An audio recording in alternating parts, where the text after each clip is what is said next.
The village elder said they'd only survive the winter if someone died early. And he wasn't joking. There are 200 children in the village, and you can see the ribs of half of them. And a boy named Dan sits in a dugout with a pencil that turns his drawings into real things. He knows what bread looks like. He knows what salt looks like. He knows too much. But let's rewind half a day. Dan opens his eyes and sees a foreign sky, gray, low. He's lying in the mud right at the water's edge. Reeds are poking his cheek. He sits up, looks at his hands, small, thin, nails bitten down to the flesh. He stares at his reflection in the water. A boy of about 12 is looking back at him, skinny, cheekbones high, with dark circles under his eyes. Dan raises his hand. The boy in the water raises his hand. And something snaps inside. 22 years of life in Brooklyn, subway steps, rain, a tablet under his arm. All of that happened for the last time. Forever. He died. And now he sits in the mud by a strange river in a strange body and can't even cry, because the tears are someone else's too. A stranger's memory opens up on its own. His mother died of a cough 2 years ago. Only Grandma Maeve remains. The village of Clayford, 120 households, turnips, a well with murky water, and that very same village elder with his joke about winter. Dan clenches his teeth. For 20 years he drew for children's books, cross-sections of sailing ships, diagrams of locks, how a mill works, how a Roman legionnaire dressed.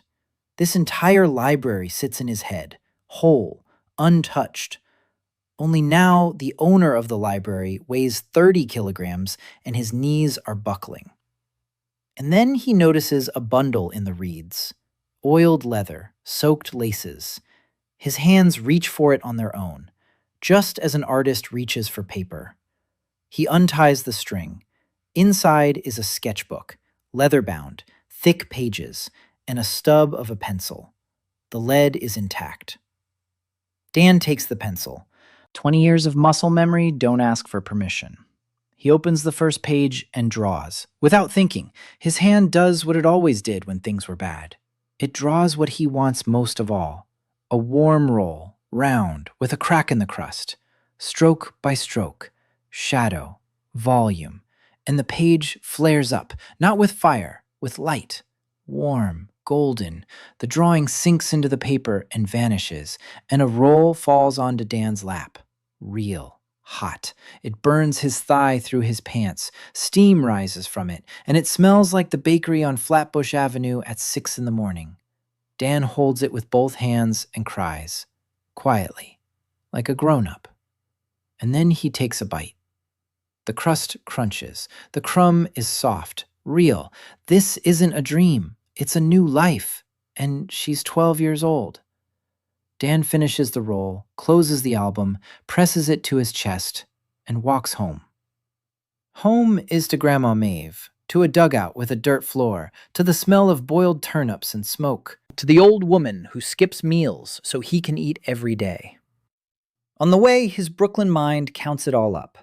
20 houses without roofs. 13 wells for the whole village, half of them with murky water. Not a single streetlight. Not a single glass object. Not a single decent pair of shoes. Children with swollen bellies. A professional habit. First you count, then you draw. Granny's dugout hut is sunk into the ground at the edge of the village. A thatched roof. A door made of 3 planks held up by a rope. Dan pushes it open and goes inside. It's dark inside. It smells of smoke and herbs. Granny Maeve is sitting by the stove, small, thin. Her back is hunched. She turns around. Her eyes are light and stern. She says he's all wet and there's nothing to treat him with if he catches a cold. Dan sits down next to her and simply presses his shoulder against her. She freezes. Then she puts her hand on his head. Heavy, rough, warm. and she is silent.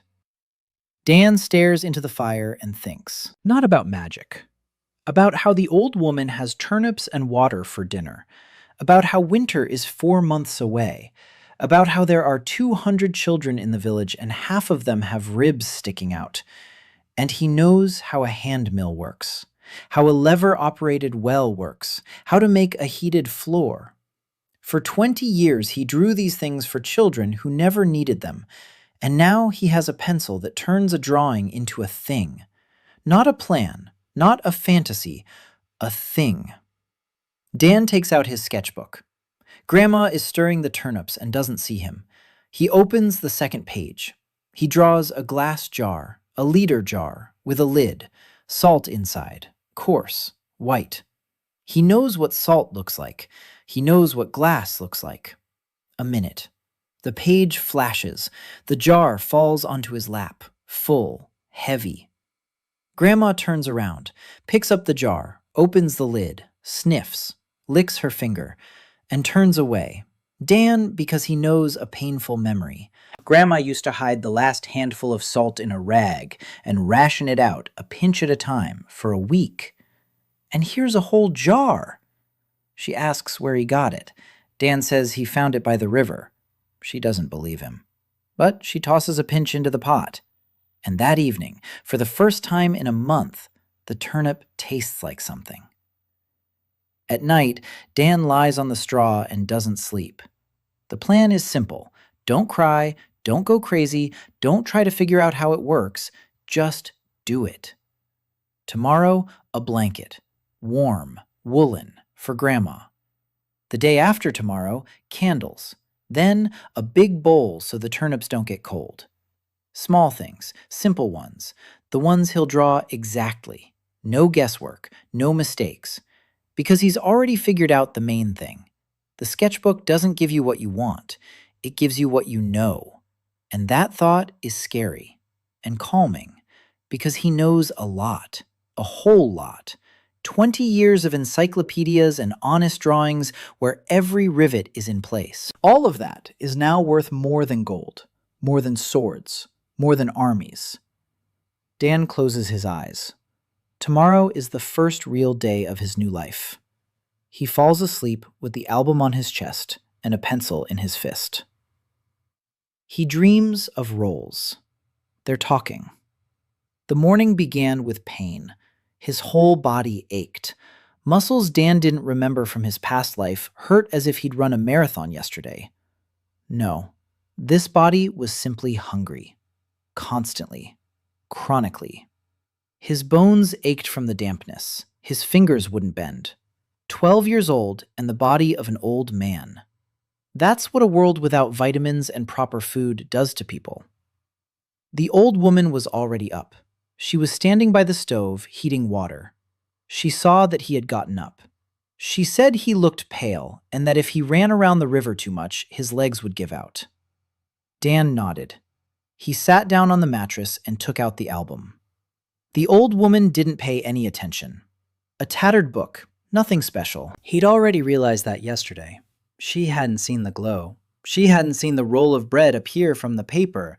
To her, the sketchbook was just trash her grandson had dragged in from the river. It was both a curse and a protection at the same time. Dan opened a blank page. The third one, he thought. He closed his eyes. He remembered. A blanket, a woolen one. He had drawn one like that for a book about a mountain village in Scotland, checkered, thick, with hemmed edges. He knew what the weave of the threads looked like. He knew how the folds lay. He knew how thick the wool had to be so the blanket would keep him warm without pricking him. He drew for 15 minutes, slowly, carefully, every line with pressure, hatching, shading, texture. Done. The page lit up. The blanket fell onto his lap, heavy, soft. It smelled of sheep's wool. He lifted it, unfolded it, 1.5 meters, just the right size for Grandma's bench. She turned around, looked. Her mouth fell open. She walked over, touched it. Her fingers sank into the pile. She sat down, lifted the edge to her face, rubbed her cheek against it. And she said quietly that there was no such wool. that even the merchants in Havenmark didn't have any like it. Dan said he'd found it by the river. The old woman looked at him, then at the blanket, then back at him. She said the river was generous this year. Her voice was steady. Her eyes weren't. She knew her grandson was lying, but she didn't ask. A wise old woman. Dan went out into the street. The morning was gray, cold. Summer here was colder than a Brooklyn autumn. He stood by the dugout and looked at the village. 120 yards. Mud, straw, smoke from the chimneys. A woman was hauling a bucket from the well. 2 boys were herding a skinny goat down the alley. An old man sat on a log by the fence and coughed so hard that Dan could hear the wheezing from 30 meters away. He was counting again, an artist's habit. What he needed right now: food, warmth, clean water, shoes, roofs, all at once and all yesterday. But the sketchbook isn't an army of builders. The sketchbook is him, his hands, his memory, his eyes, which were already starting to double at the edges after the blanket. He returned to the dugout, sat down, opened the sketchbook, drew a candle, a simple one, a tallow one, a thick one, on a clay saucer. He knew what a candle looked like, knew how the tallow formed around the wick, knew the diameter, the length, the proportions. A children's book about medieval life, the 3rd spread. The page lit up. The candle stood before him. He lit it from the stove. The flame was steady and bright. Grandma gasped. Then she said the river had gotten completely out of hand. Dan drew 4 more candles. After the 5th, his fingers began to tremble. Slightly. Like after a long letter. He tried the 6th. The line went wild. The shading blurred. The candle came out crooked, leaning to one side, with an uneven wick. The page lit up. The candle appeared. Crooked, leaning, with a wick sticking out to the side. It burned, but smoked. He understood. The sketchbook doesn't forgive fatigue. What is drawn is what will appear. A crooked candle will be crooked. A tired hand will produce a tired result. This isn't wishful thinking. It's a tool. And a tool has its limits. The limit is himself. Dan put down his pencil, lay down on the mattress, closed his eyes. His head was buzzing. Spots floated before his eyes. He lay there for 3 hours. Grandma covered him with a new blanket. It was warm and heavy and smelled of wool. Dan fell asleep and woke up in the evening. The headache was gone. His hands weren't shaking. He got up. Grandma was cooking turnips. Again. Always turnips. Dan sat down at the table. He thought. And drew a pot of porridge. Not abstract porridge. Specific porridge. Oatmeal. He knew what oats looked like. He knew what cooked porridge looks like in a pot. Thick. Steaming. A clay pot. Simple. Wide. With handles. The page lit up. The pot stood on the table. Grandma came over. She sniffed it. Silently, she picked up a spoon. Silently, she tasted it. Silently, she sat down and began to eat. Dan ate with her. They sat in silence and ate the porridge. Warm. Real. With salt from yesterday's jar. It was the best meal of his 2 lives. On the 2nd day, he drew 3 bowls, deep ones, clay ones, with thick walls, for himself, for Grandma, and 1 extra. On the 3rd day, Grandma took to her bed. In the morning, she got up as usual. She made it to the stove and doubled over. Her face turned gray. She clutched her stomach and breathed in short, ragged gasps. Dan caught her, carried her to the bench, laid her down. She weighed as much as an empty sack. He ran to find a healer. Nora Ashford lived 4 houses down. A young woman with dark hair tied back with a rag. Her hands were dry from herbs. Her eyes were serious. She came. She examined the old woman. She felt her stomach. She sniffed her breath. She said it was an old ulcer, aggravated by hunger, that she needed rest and good food, and that the village had neither. Dan asked her straight out. She replied that she might hold out until morning. She left. Dan stood in the doorway and watched her go. Then he closed the door. He sat down on the floor next to Grandma's bench. He took out his sketchbook. His hands were shaking, not from fatigue, from fear. He couldn't draw a cure. He wasn't a doctor. He wasn't a pharmacist. He didn't know what an ulcer pill looked like on the inside. But he knew something else. He remembered. Mom, the kitchen in Brooklyn, a white cabinet above the sink, the medicine cabinet, a little box, purple, with writing on it. He'd seen it hundreds of times, every morning. Mom took it before breakfast, washed it down with water. She said that without it, her stomach would kill her. Omeprazole, 20 milligrams, a white capsule with a pink stripe, in a clear blister pack. He closed his eyes. He remembered. Every detail. The size of the capsule, the shape of the blister pack, the font on the packaging. He didn't know how the medicine worked inside, but he knew exactly what it looked like, down to the last detail. Dan opened the page. He drew it, a glass vial, simple, with a stopper. Inside, 14 capsules, white with a pink stripe, on a paper label in his own handwriting. Omeprazole 20 milligrams. 1 in the morning, 14 days. Next to it, he drew a mug, a clay one, with boiled water, because Grandma drank from the well where leaves floated. The page lit up. The bottle and the mug stood before him. Dan picked up the bottle, turned it. The capsules inside were real. He opened the stopper, took one out. It felt smooth and light between his fingers. He woke his grandmother. She opened her eyes, cloudy, sick. He said it was medicine, that she needed to swallow it and wash it down. She said it was as bitter as a priest's conscience. She swallowed it, washed it down, closed her eyes, and fell asleep. Dan sat beside her all night. He didn't sleep. He counted her breaths. Toward morning, she stopped moaning. Her breathing evened out. Her face turned pink. Dan rested his head on the edge of the bench and closed his eyes for a second. He woke up to a sound. The old woman was standing by the stove, alone, on her own 2 feet. She was heating water and grumbling that the firewood was damp. Dan looked at her and couldn't move. She turned around, said he was sitting there like a log, and told him to go get some water. Then a neighbor came by. Grandma told her that her grandson turned out to be a doctor and that the rascal hadn't said a word. The neighbor looked at Dan. Dan was sitting on the porch with a photo album on his lap, thinking. He wasn't a doctor. He just remembered the contents of his mother's first aid kit. How much else did he remember? Toothpaste, iodine, bandages, aspirin, hydrogen peroxide. Small, simple things that would be worth more than gold here. Because here, people died from a simple cut.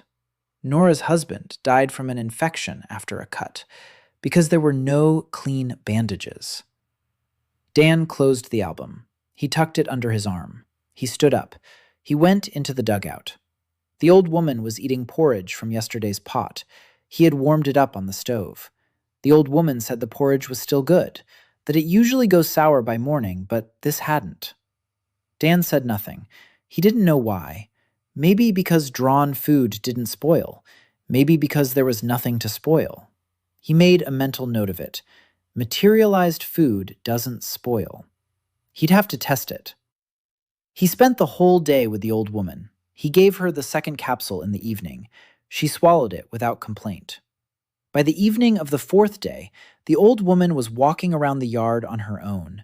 She scolded the chickens. She scolded the neighbor's cat. She scolded the weather. Dan sat in the shed and drew. For the 3rd night in a row, he drew the same thing.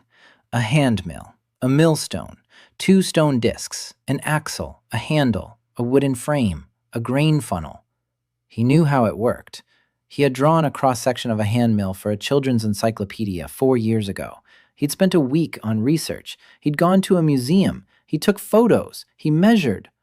The problem was the scale. A mill isn't a loaf of bread. It's a heavy, complex thing with a dozen parts that have to fit together. The first drawing didn't work out. The millstone appeared, but it was too thin. It cracked when Dan tried to turn it. Second drawing. The millstone is thicker. The axle is longer, but the handle didn't line up with the axle. A gap. Dan sat in the shed by candlelight and was angry. Not at the book, at himself. He knew what a mill looked like, but knowing what it looks like and knowing how it works are two different things. An illustrator draws the exterior. An engineer draws the mechanism. Dan was an illustrator, but an illustrator who had been drawing technical cross-sections for children for 20 years. Who knew that a child would notice if a gear didn't mesh with another gear? Who was used to precision? He sat down, closed his eyes, recalled every page, every drawing, every detail. He redrew it for the 5th time, the 5th evening. On the 5th try, the mill came together. 2 stone discs, smooth, heavy, with grooves on the working surface. An oak axle, a handle for 2 hands, a stable frame, a smooth funnel. He assembled it on the barn floor from 4 separate drawings because the entire mill wouldn't fit on a single page. Each sheet provided a detail, a millstone, the frame, the axle, the hopper. Dan assembled them by hand. He adjusted them. The axle slid into the groove. The handle fit snugly. He poured a handful of grain from his grandmother's sack. He turned the handle. The millstone began to turn, heavily, with a creak. The grain cracked. Flour poured out of the slot. Coarse, gray, real. Dan stopped. His hands were shaking. His vision was double. His head was splitting. 5 evenings of work, dozens of sketches, dozens of failures. And there it stood. A handmill. The first in Glenyani Broad. He stepped out of the shed. It was morning. His grandmother was standing in the yard. He told her he'd made something. She walked into the shed, looked, touched the stone, turned the handle. Flour poured out. His grandmother stood up straight. She looked at Dan and said just one word. When. Not how, not where, when. She asked when he had learned. Dan replied that it had been a long time ago. Grandma nodded. She left the barn. She returned 10 minutes later with a sack of grain, full, the last one. She had been saving it for the winter, and now she placed it in front of the mill. Because flour isn't grain. Flour is bread, and bread is life. That day, Grandma Maeve baked flatbread for the first time in 2 years, from her own flour, on her own stove. The smell was so strong that the neighbor's boy climbed over the fence and stood at the door until Grandma Maeve brought him one. He took a bite and froze. Then he ran home. An hour later, his mother came. She asked where Grandma Maeve got her flour. Grandma said her grandson had made a mill. The woman looked at Dan, at the boy, 12-year-old boy with dark circles under his eyes and blisters on his hands. And she didn't believe it. But she took a flatbread. The news spread in 3 days. In a village the size of Glenny Broad, secrets last exactly as long as it takes for one neighbor to reach another. Maeve's boy is making something. Maeve has flour, real white. Maeve has flatbread. Maeve has a blanket, the likes of which even the merchants haven't seen. Maeve has candles as straight as if from a city shop. Every day, someone would walk past the dugout and linger a little longer than necessary. The boys peeked over the fence. The women stopped to chat with the old woman. The men said nothing, but watched. Dan knew this would happen. The village is small. It can't be kept secret. The only question was when to go to the village headman. On his own terms, before they came for him. On the 7th day, Cal Two-Fingered came, alone. The village headman of Clay Ford, a 40-year-old man with a stern face and 2 fingers on his left hand. A saw had taken the other 3. He walked into the yard in the morning, without knocking. He sat down on a log by the fence. The old woman brought him a mug of water. He looked at the mug. Clay, smooth, with a handle. They didn't make those in clay, Ford. He set the mug down. He looked at Dan, who was standing by the barn door, and said he wanted to see the mill. Dan took him to the barn. Cal looked at it for a long time. He touched the millstones. He turned the handle. He watched the flour pour out. Then he sat down on the floor. He rubbed his face with both hands, one healthy, one crippled. He said that in Havenmark they'd give 20 silver pieces for a mill like this, that the whole of Ford didn't have 20 silver pieces, that a 12-year-old boy couldn't build a mill, that he didn't and knows there's something else here. Dan was silent. He stood before the mayor and thought. A 12-year-old boy, skinny, in a torn shirt, with dark circles under his eyes. But inside, a 22-year-old guy who drew cross-sections of sailing ships for children's books. How to explain it? No way. No need to explain. Need to show. Dan took out his sketchbook, sat down across from Cal, opened a blank page. Cal watched him. Dan drew a knife, a simple one, with a wooden handle. The blade was short, wide, a kitchen knife. He'd drawn ones like this dozens of times. He knew the proportions. He knew how the handle was attached to the tang. He knew the angle of the edge. The page lit up. The knife lay on the floor between them. Cal didn't move. He looked at the knife, then at the sketchbook, then at Dan. He reached for the knife, picked it up, turned it over, ran his finger along the blade. A drop of blood appeared. Drop of blood, sharp, real. Cal put the knife down. He stood up. He walked out of the shed. Dan could hear him standing behind the wall, breathing heavily.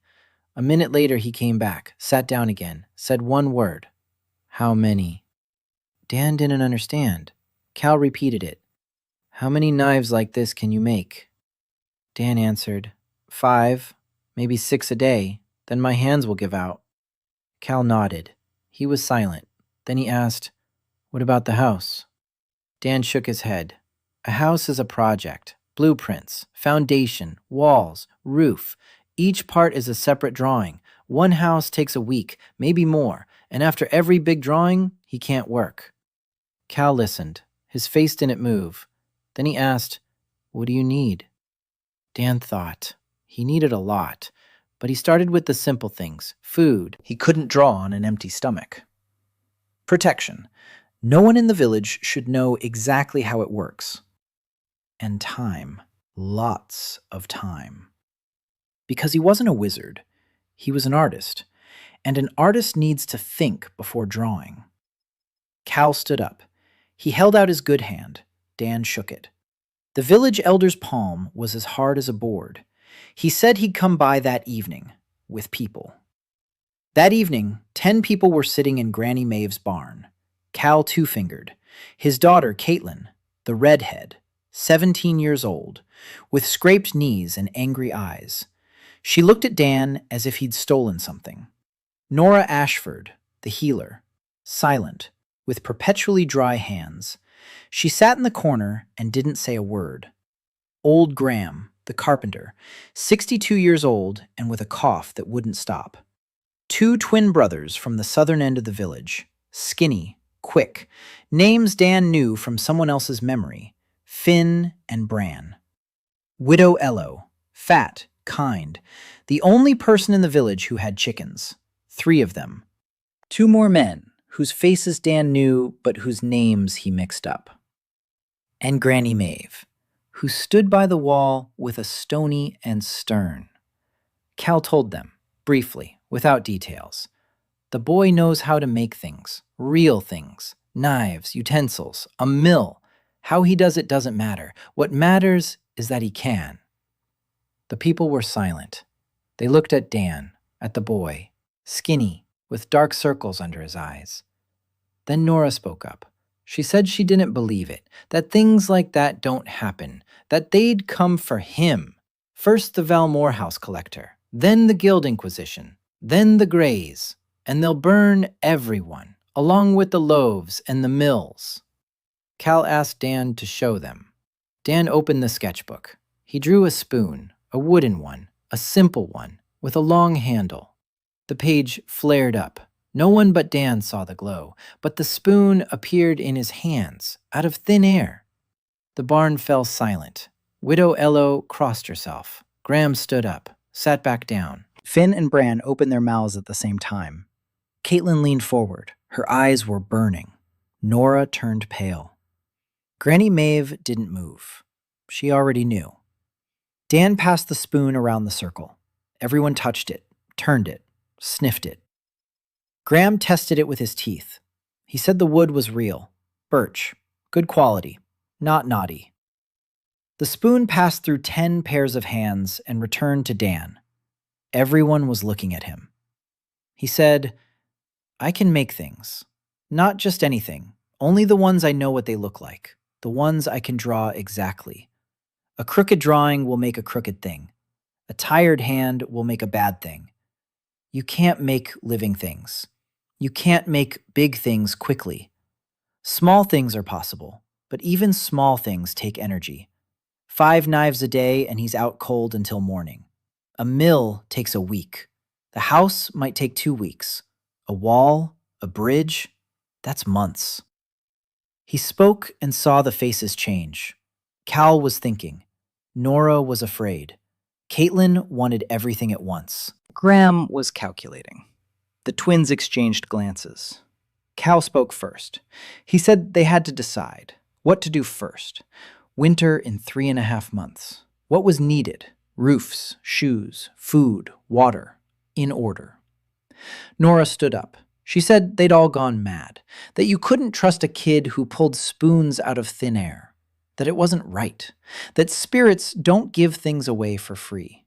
That there would be a price, and they'd all pay it. She spoke, and Dan could see she was scared.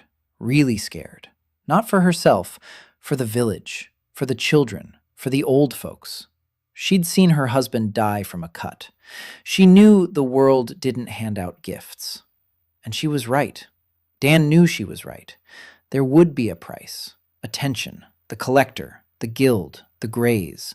Sooner or later, someone noticed that things that shouldn't be there have appeared in a forgotten village by the Tien River. And then they'll come. But he couldn't stand watching the neighbor's baby coughing in the dugout anymore either. Dan stood up. He said, I'm not a spirit, not a demon. I'm a boy with a sketchbook. The sketchbook does what I draw. I can draw 120 pairs of boots, warm ones, for winter, a pair for every household. I can repair 20 roofs. I can dig wells so the water is clean. I can do a lot of things, but I need help. I need time, and I need only the people in this barn to know about this. Nora stood and looked at him. Then she sat down.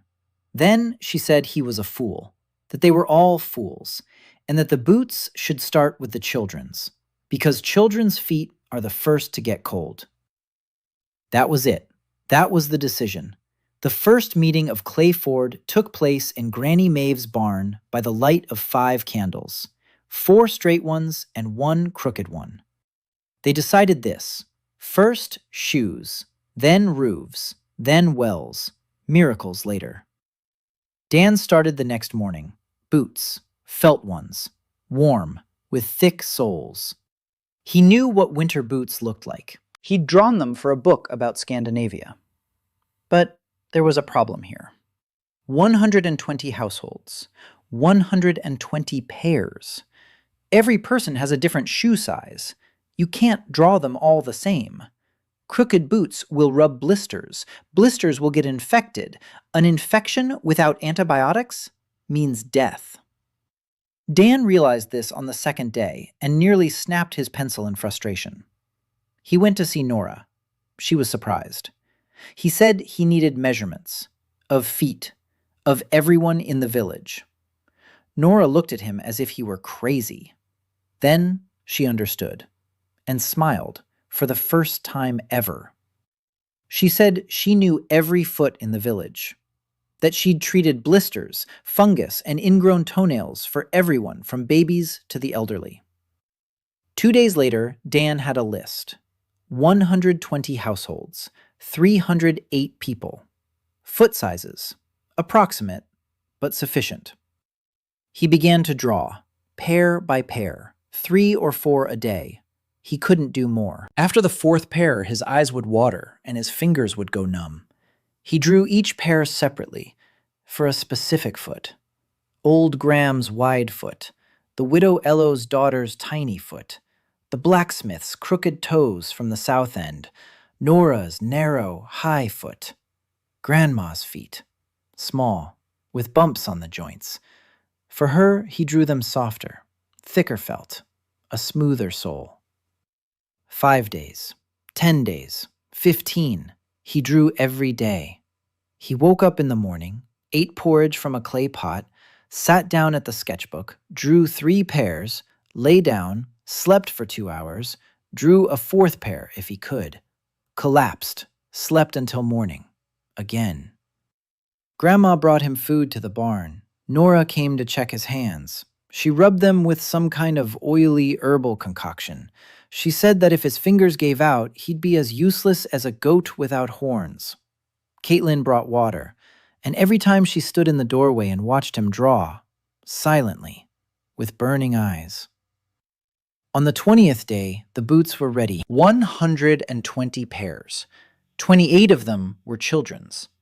Nora handed them out herself, quietly, in the courtyards, in the evening, without explanation. She said the merchants had left them at the fair, that Cal had haggled for them, that they'd gotten lucky.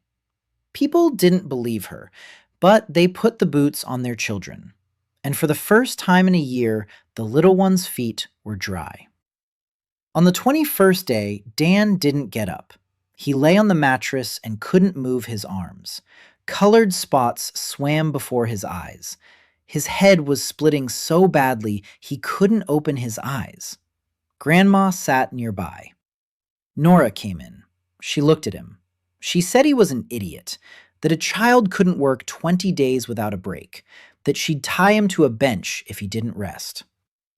Dan lay there for 4 days. On the 5th day, he got up. His hands weren't shaking. His eyes saw clearly. He went out into the street. It was the middle of summer, a warm day, and he saw a little boy, about 5 years old, running down the alley in felt boots. Not his size, a bit too big, but the boy was running and laughing because his feet were dry and warm. Dan stood and watched, and he understood. He didn't want to stop. The pencil had shrunk by 1/3. Dan noticed it in the morning when he took it out from under his shirt, a charred stub. It had been as long as his index finger. Now it was half a pinky. He'd been drawing with it for almost a month, hundreds of strokes, thousands of lines. And the lead was wearing down, slowly but surely. Dan sat in the shed and looked at the pencil. And for the first time since day 1, he felt real fear. Not the fear of death, not the fear of exposure, the fear that the tool would run out, that a sketchbook without a pencil is just a book, that all his knowledge and all his memory and all 20 years of encyclopedic were worth nothing if he had nothing to draw with. He tried a piece of charcoal from the stove. He drew a mug on a blank page, a simple one. The lines were rough, uneven. The charcoal crumbled. The page didn't catch fire. Nothing happened. He tried a stick charred over a fire. Same result. A pen with ink made from walnut bark. Nothing. The sketchbook accepted only its own pencil. Dan sat and thought. Logic. An artist's logic, not a magician's. A pencil is a lead. Lead is graphite and clay. The stub is charred. So it was in the fire. The monastery burned down. The pencil survived the fire. The sketchbook survived the river. They are connected. One doesn't work without the other. So he needs to conserve the pencil. Count the strokes, not waste it on practice. Not draw anything extra. Every line is now worth a lifetime. He estimated the remaining lead, by eye, about 3 centimeters. If he draws sparingly, lightly, precisely, without rough drafts, maybe it'll last 6 months, maybe a year, if he stops making mistakes, if every drawing is perfect on the first try. Dan clenched the pencil in his fist. He remembered how his art teacher in school used to say that a real artist draws not with his hand, but with his head. The hand merely executes. Now, it was literal. Every drawing had to be thought through to the very last stroke before the pencil touches the paper. He stopped drawing for a week. Instead, he thought, sat in the shed, walked around the village, looked, counted, kept track in his head. 20 houses without roofs, 13 wells, 7 of which have murky water. 2 families in dugouts where the ceiling leaks every time it rains. Old man Graham is coughing, and every morning is worse than the last. The widow's daughter, Ello, 3 years old. She limps. One leg is shorter than the other. She needs shoes with a raised instep. He'd already made her boots, but they were ordinary ones. They need to be altered. No, he can't waste a pencil on alterations. He needs to think. Dan went to see Graham. The old carpenter was sitting on the porch step, planing a stick. Dan sat down next to him. He asked, "Graham, if you had good tools, a saw, a plane, a chisel, you could fix the roof." Graham looked at him, coughed, spit. He said he could fix every roof in the village if he had tools, instead of the rusty crap he works with. The saw is dull, the plane is crooked, there's no chisel at all. The axe has a crack in the handle. Dan nodded.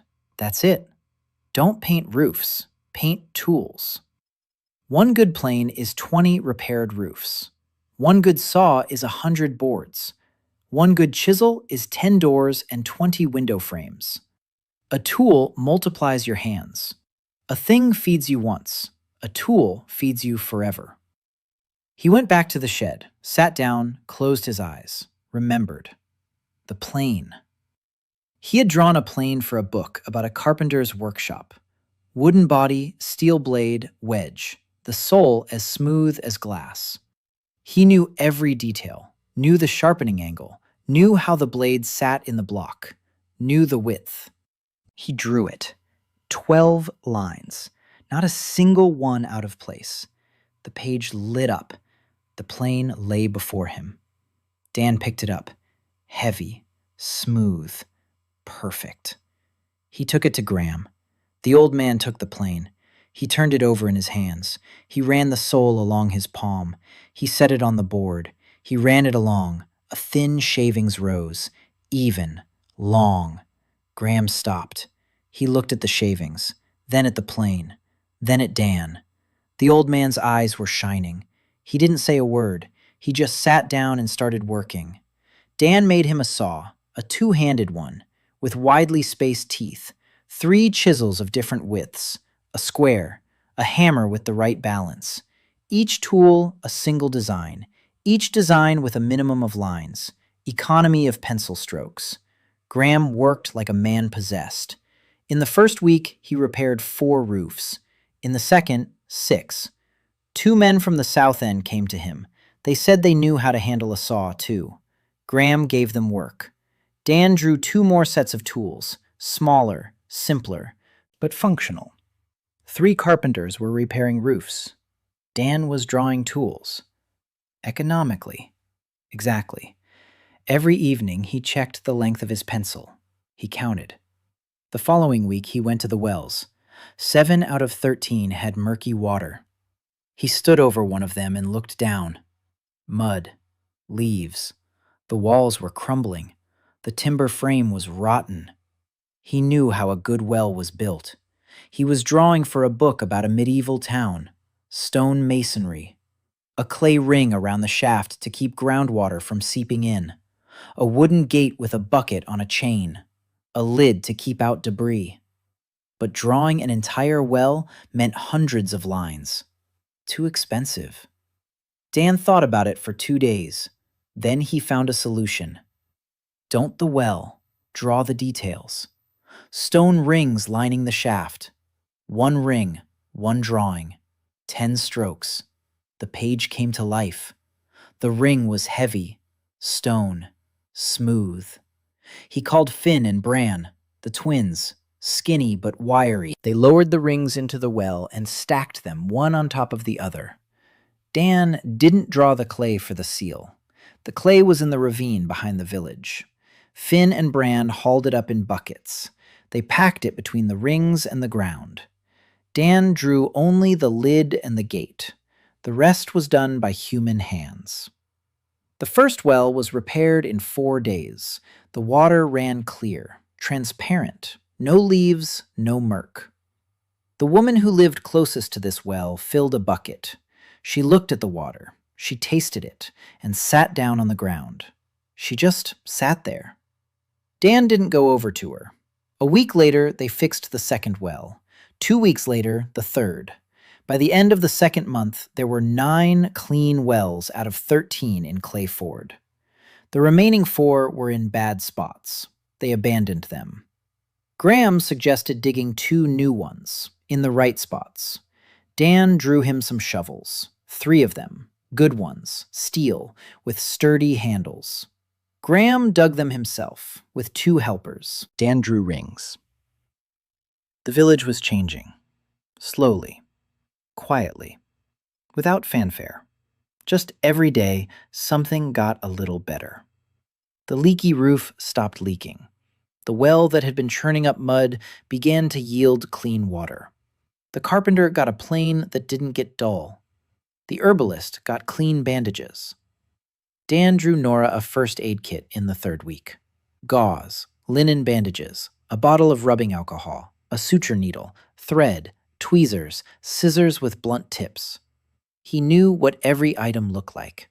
He drew first aid kits for children's books, twice. A spread about professions, doctor. Nora opened the bundle. She looked at every item. She touched them. The gauze was soft, white. She'd never seen any like it. The bandage was smooth, stretchy. The alcohol was clear, pungent. She sniffed it. Her eyes narrowed. She knew what strong drink was, but this wasn't a drink. Dan explained. For wounds, to wipe them down before stitching. Kills germs. Nora listened. Her face didn't change, but her hands were shaking. When Dan left, she closed the door and sat alone in the dark, with the first aid kit on her lap. Because if she'd had that first aid kit 2 years ago, if she'd known to clean the wound and stitch it up with a clean needle, her husband would still be alive. Dan knew. He didn't say anything. There are things words can't fix. The next day, Nora came to him. She said she needed more gauze, more alcohol, and she needed to know what else he could draw. Dan sat down next to her. He took out his sketchbook, and for the first time in a month, he drew not an object, but a picture, an explanation. He drew hands, washing each other, water, soap, bubbles. Nora watched. He drew little creatures next to them, round, with teeth, evil. They're germs. He couldn't explain in words what bacteria were to a 4.5-year-old healer who believed in spirits and bad air, but he could draw it. Little angry things live on hands, in water, in dirt.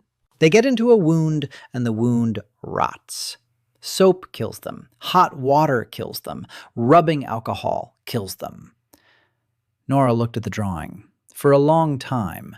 Then she said that the little nasty things were demons. Dan said that was fine too.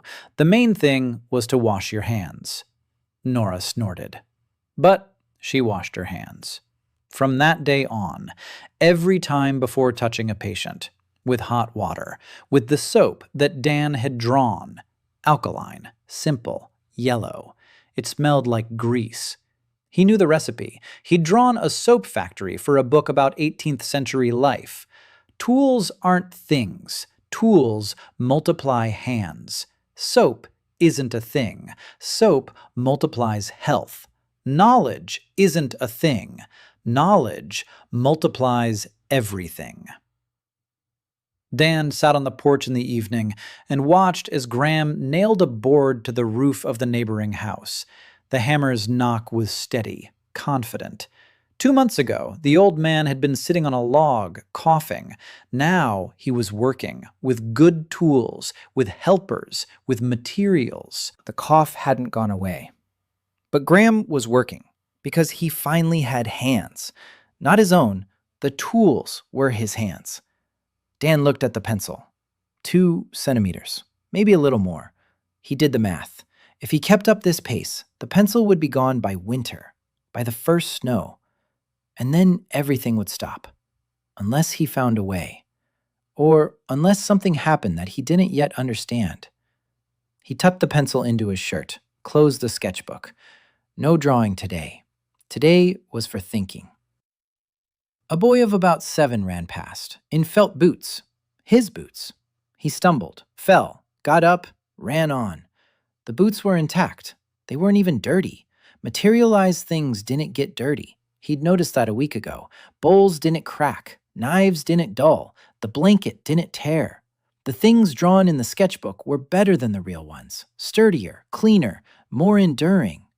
And that was the problem. Because things that are too good stand out. Tiles that are too sturdy. A knife that's too sharp. Water that's too clean. Someone would notice. They would definitely notice. Nora had been right from the start. They come for things like that. Caitlin came in the morning, without knocking. She never knocked anyway. She walked into the shed, sat down on the floor, put her hands on her knees, and said she wanted to help. Dan looked at her. Red hair, green eyes, scraped knees, 17 years old, and the look of someone who has something to prove. He asked how. She said anyway. Carrying, digging, chopping, stand guard, anything. Just not sit around and wait for a boy half her age to save everyone.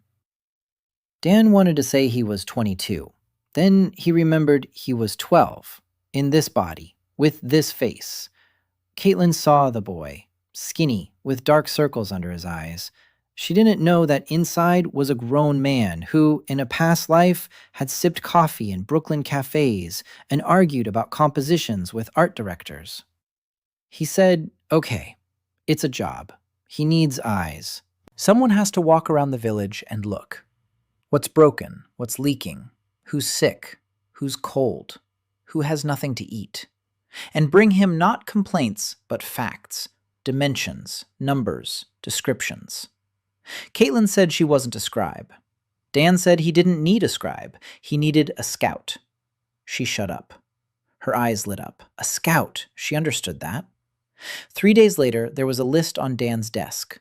Caitlin went around every yard, 120. She wrote everything down. Well, sort of. She didn't know how to write. She memorized it. She came and told him. Dan's jaw dropped.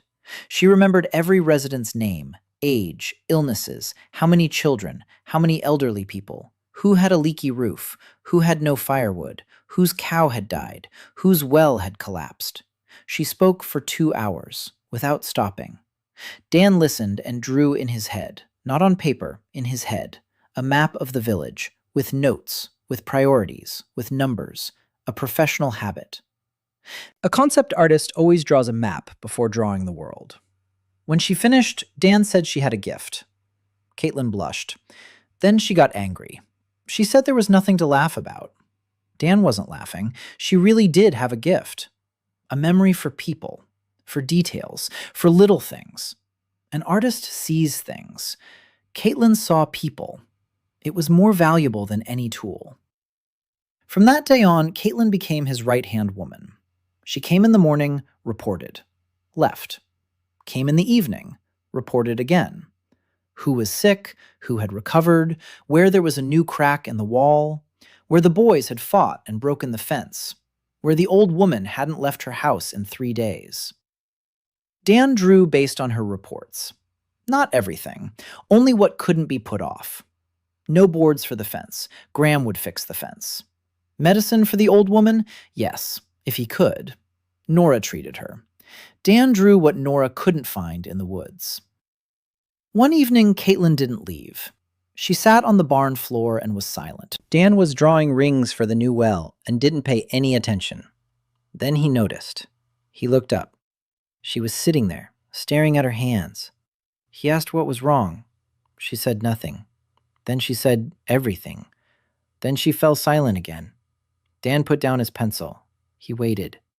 Caitlin said that her father had wanted a son, that he had never said so, but she knew. From the way he looked at other people's boys, from the way he taught her carpentry but called it a game, by the way he'd talk about an heir at every family meeting and then fall silent and stare at the wall. She said she'd spent her whole life trying to be useful, faster, stronger, louder, so he'd notice, so he'd say she wasn't any worse. He didn't speak. Dan listened. A 12-year-old body sat on the barn floor and listened to a 17-year-old girl who was saying this out loud for the first time in her life.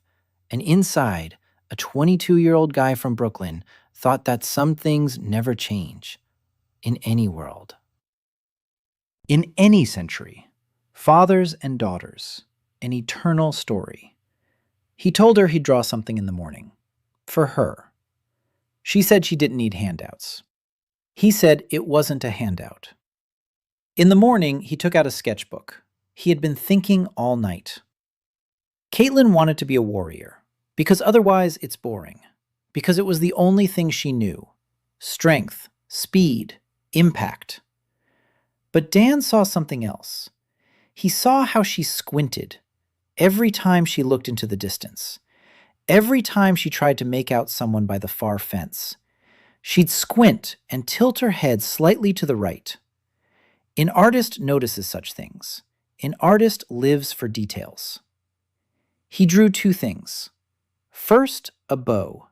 Not long, short, compound. He'd seen ones like that in a museum.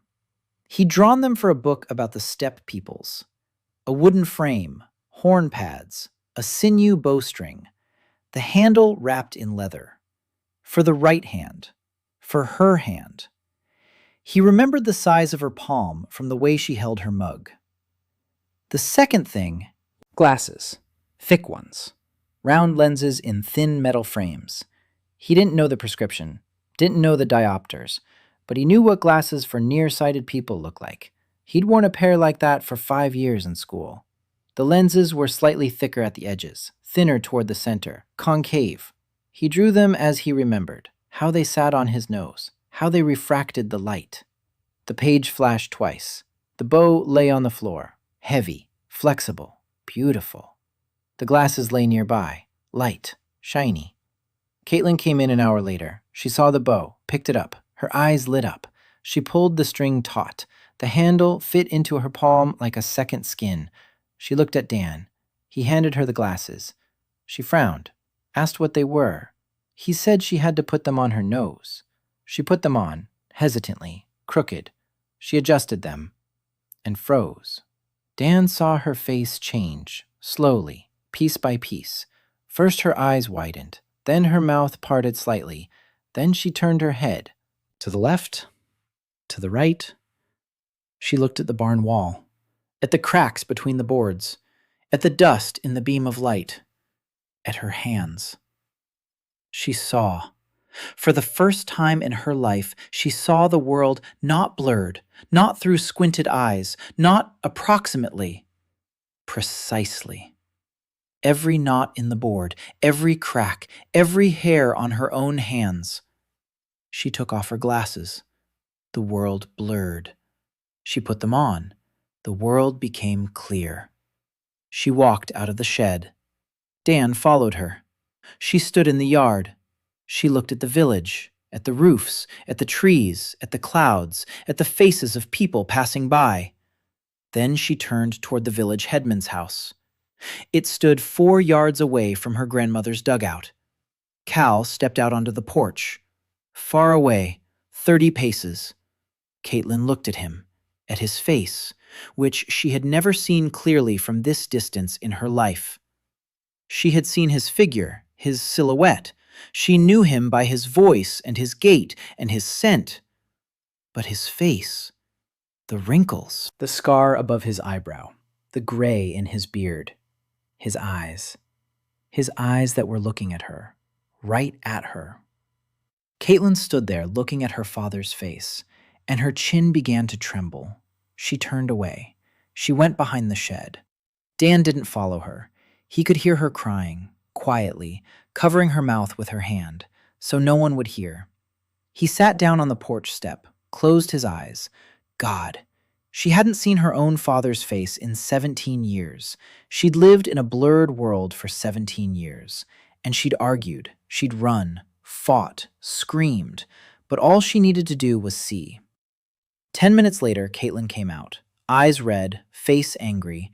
She said the bow was good, not a word about the glasses, but the glasses were on her nose, and she never took them off again. She shot that same day. She set a log by the fence, 30 paces. The first arrow missed, the second missed, the third hit the edge, the fourth hit the center. She knew how to shoot. Her body remembered. But before, she hadn't seen where the arrow was going. Now she did. By evening, she was hitting the target from 50 paces. Out of 10 arrows, 8 hit the log, 2 hit the fence. Graham was cursing from behind the fence. Dan sat in the shed and thought about other things. About a pencil. About how every drawing is a choice. Glasses for Caitlin or a ring for the well. A bow for Caitlin or a saw for Graham. Every time he draws something for one person, he isn't drawing something for another. And the list just keeps growing. The next day, Nora came. She brought a basket of herbs. She said she'd come to show him what she had. She laid them out on the table. Dan watched. Dried leaves, roots, berries, bark. Nora named each plant, what it was for a cough, for fever, for stomach aches, for insomnia. He listened and drew in his head. Not things, connections. Nora knows herbs. He knows tools. She doesn't need medicine. She needs a mortar, scales, storage jars, measuring spoons, things that will let her work more precisely on her own, without him. He told her that. She looked at him for a long time. Then she said he was a strange boy, that a normal kid would have offered to draw a golden crown instead of a mortar for a herbalist. Dan said nothing. He drew her a mortar that very evening. A stone one, heavy, with a pestle that fit the diameter perfectly. Measuring spoons, 3 sizes, wooden, with markings. 3 jars made of thick glass, with ground-in stoppers. Nora took everything without a word. She left. She returned an hour later. She brought him a bundle of dried mint. She put it on the table. She said it was for a headache. Brew it. Drink it. Don't argue. Dan looked at the mint and thought that this was the first time someone had treated him rather than the other way around. The days passed. Summer was past its midpoint. Dan counted. 3 months until winter. Almost all the roofs were repaired. Graham didn't stop. The wells were working. Shoes had been distributed. Nora treated people with her new tools. The children ran around in boots and had already forgotten that they used to run around barefoot. But that wasn't enough. Winter on the continent of Asterion isn't like a Brooklyn December. It's 5 months below freezing. It's waist-deep snow. It's a wind that cracks the skin. It's hunger. Because there are no supplies. This year's harvest is poor. Like every year. Like always. The soil is poor. The seeds are shoddy. Until recently, the tools were nothing but rusty junk. Dan stood at the edge of the field and looked at the spindly ears of grain. Rye. Thin, sparse, pale. The field is large, but there will be little grain. He knew why. The soil isn't fertilized. The same seeds have been planted year after year. There's no crop rotation. There's no drainage. Half the field is in a low-lying area and stands in water after rain. He knew all this. He drew for a children's encyclopedia on agriculture, 3-field rotation, compost, drainage ditches. But he couldn't draw the harvest. He couldn't draw grain in an ear. It wouldn't look alive. The grain in the field is alive. He could draw a sack of grain as a product, dry, dead, ready for milling. But how many sacks would it take for 2,000 people for 5 months? He did the math. A lot. A whole lot. He wouldn't have enough pencils. So he needed another approach. Not to draw food, to draw what would help grow food. A plow. Not just any plow, a good one. A steel plowshare. The right angle on the mold board. Handles to fit the plowman's height. He drew 2 plows for the 2 strongest men in the village, to fit their height, to fit their hands. Caitlin gave him the measurements. She knew everyone. Then a harrow, a wooden frame with iron tines. Then sickles, sharp, light, for different hands, 6 of them. People went out into the field with new tools. Dan stood on the plow and watched. He couldn't plow, couldn't sow, couldn't reap. His body was that of a 12-year-old, weak. His strength lay in a pencil, only in a pencil. He felt useless and indispensable at the same time, a strange feeling.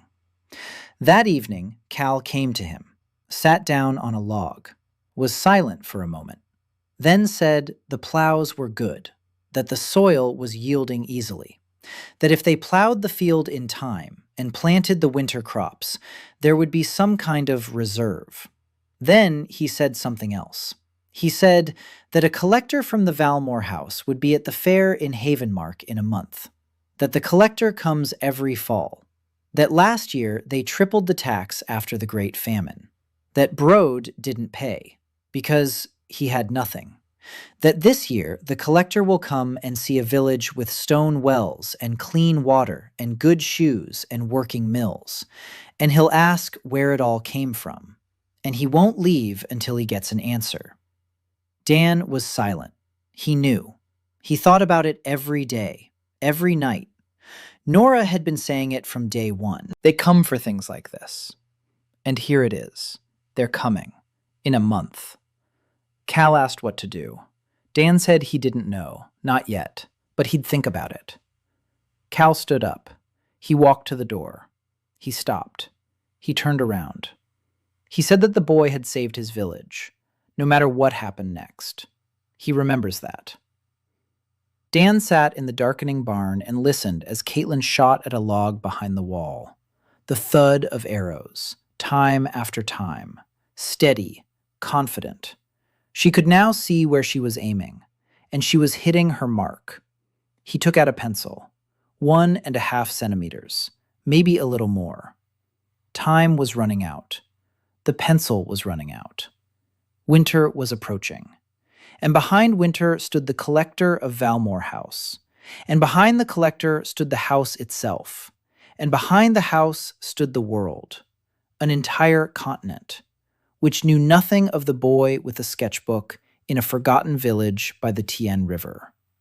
Not yet, anyway. Dan closed the sketchbook. He lay down on the mattress. His grandmother brought him a flatbread and a mug of warm tea. Mint. Norin's recipe. He ate and thought. A plan. He needed a plan. Not just drawing things. Not just fixing roofs. He needed to think 1 step ahead. 2. 10. Because the world wouldn't wait for Clay Ford to play at miracles. The world would come. With demands. With questions. With swords. And the boy with the stub of a magic pencil had to be ready for this. He closed his eyes. He fell asleep. He dreamed of glasses. They sat on the noses of all the villagers at the same time, and for the first time, they all saw the world clearly, and they all cried. The collector arrived sooner than expected, not in a month, in 2 weeks, on horseback, with 2 soldiers, well-fed horses, leather saddles, the Valmor house crest on their cloaks. a silver hawk on a black field.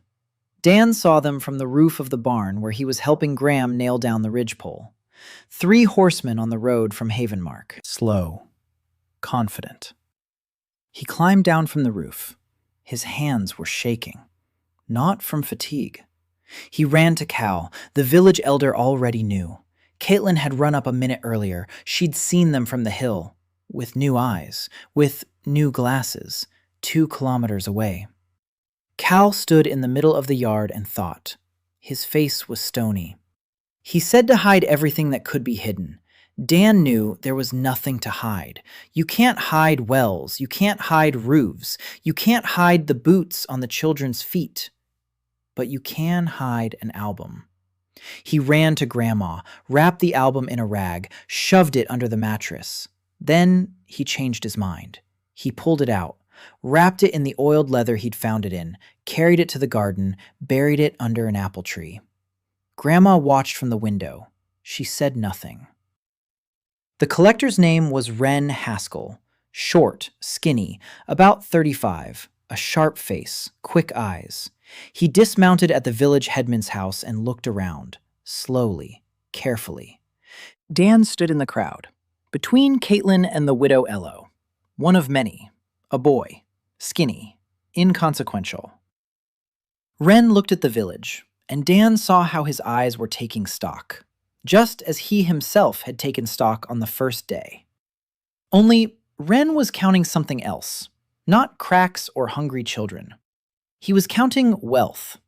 Wells with stone rings, roofs without holes, shoes on the boys' feet, shoes that shouldn't be there.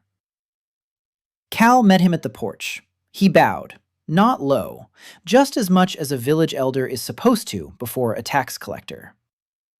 Wren said he had come for the tax, that it was last year's debt, that the house of Valmor does not forget debts.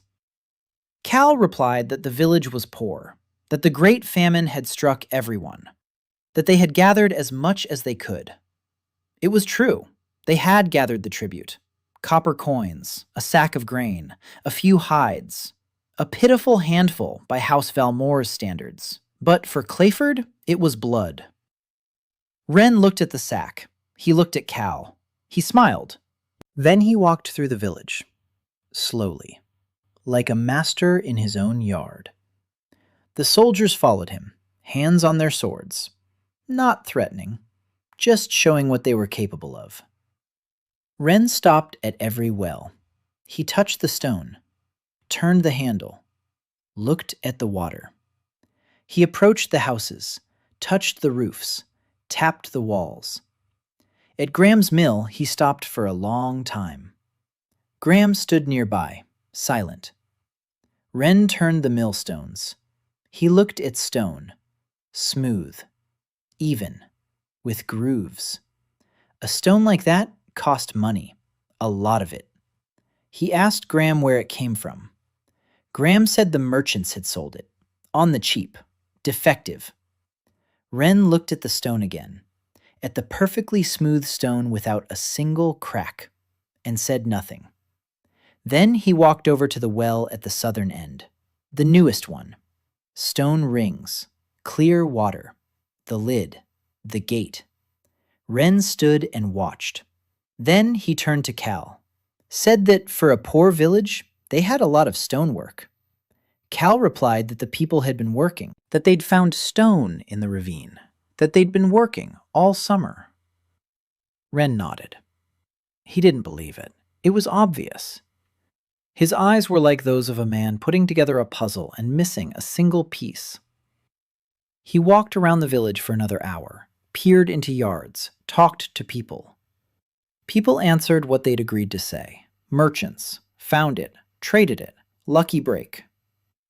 Wren listened, nodded, jotted something down in a notebook, a small one, leather-bound. Dan stood by the fence of his grandmother's yard and watched. His heart was pounding. A 12-year-old's body couldn't hide its fear. His knees were shaking, his palms were sweaty.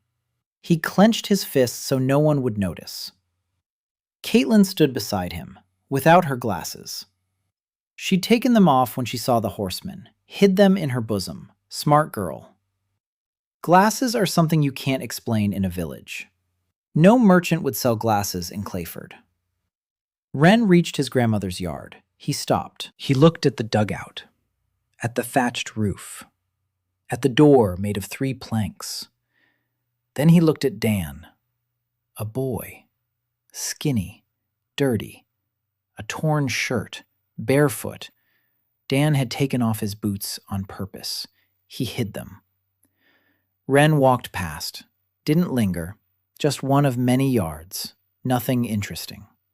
Dan exhaled.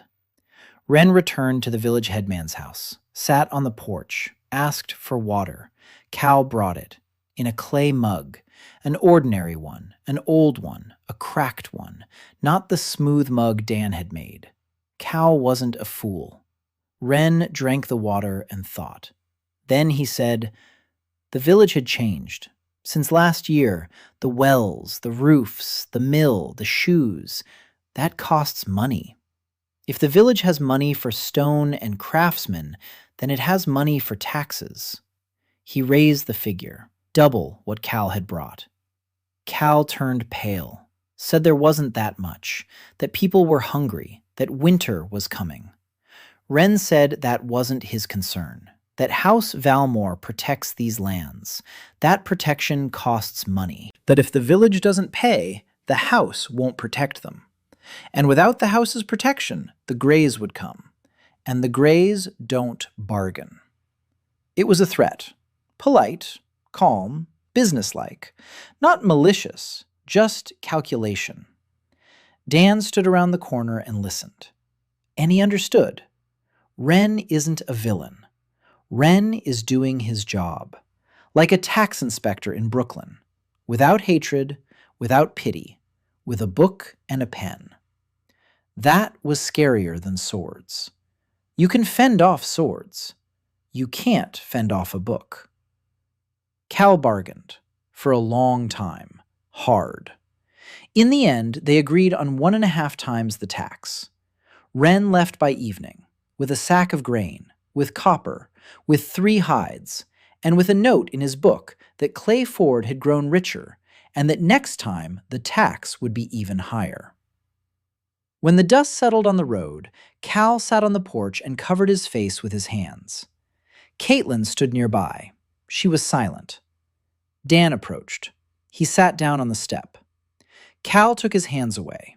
He looked at him. He said that this was only the beginning, that Ren would write a report, that Lord Valmor would read it, that stone wells in a poor village were a problem. And Lord Valmor wasn't the type to leave questions unanswered. Dan nodded. He knew. Cal said they needed a wall. Dan looked at him. Cal repeated it. A wall. Around the village. A stone wall. With a gate. Not from Valmor.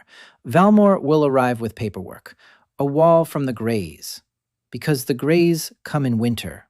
Every year. And every year they take people and livestock and grain. And if the village has grown richer, the Greys will come first.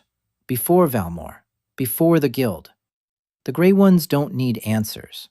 The Grey ones need salt and iron and anything that burns. Dan sat on the step and did the math. A wall around the village. The perimeter. 120 households is roughly 800 meters in a circle. A stone wall 3 meters high, 1 meter thick, with a foundation, with gates, with drainage. This isn't a sketch. It's a project. Dozens of blueprints. The foundation separately, the masonry separately, the gates separately. Every sheet is a section of the wall. Every drawing is a pencil. A pencil that's 1.5 centimeters long. He closed his eyes. He did the math. If he drew it in sections, 3 meters long each, foundation, wall, upper masonry, 3 drawings per section, 260 sections for the entire perimeter, 780 drawings. There won't be enough pencil, not even close. So he can't draw the whole wall. He needs to think. Like with the wells. Don't draw the whole thing. Draw an element, a stone block, big, heavy, 1 drawing, 10 lines. The block appears. People are laying it, Mortar made of clay and lime. Clay in the ravine. Lime can be burned from shells, river shells. The Tien is full of shells. Dan isn't drawing the wall. Dan is drawing bricks, and people are building the wall. He opened his eyes, looked at Cal, said there would be a wall. But not tomorrow. And not by himself. He needs people. Lots of people. Every able-bodied man and woman in the village. Every day, from morning till nightfall. He'll provide the materials. They'll provide the labor. Cal stood up. He held out his hand. Dan shook it. The next morning, Dan stood at the eastern edge of the village with a sketchbook tucked under his arm, looking at the ground. This is where the wall will begin, from the east, where the grays come from. He took out the sketchbook. He opened a page. He drew a stone block, 40 centimeters long, 20 high, 20 wide. Granite, smooth, hewn, with flat edges. He knew what hewn stone looked like. He had drawn stonework for a dozen children's books. Castles, fortresses, bridges, Roman roads. 8 lines, at least. The page lit up. The block lay on the ground. Heavy, gray, perfect. Finn tried to lift it. He groaned. Heavy. He and Bran lifted it together, carried it, laid it in a row. Dan drew a second one. A third. A fourth. A fifth. By noon, he had 12 blocks and trembling hands. His head was buzzing. His eyes were watering. He lay down on the grass and looked up at the sky. 12 blocks, 3 meters of wall, if you count 2 rows high. But 6 rows are needed. 36 blocks per section. 260 sections, 9,360 blocks, 12 a day, 780 days, 2 years. The pencil would run out in 3 months. The math didn't work. He lay on the grass and thought, there's another way. There has to be. He remembered the Romans, how the Romans built walls. Not from hewn stone, from concrete, wooden formwork, mortar inside, gravel, pebbles, lime, water. The mortar sets, the formwork is removed, the wall stands. Roman concrete has stood for 2,000 years.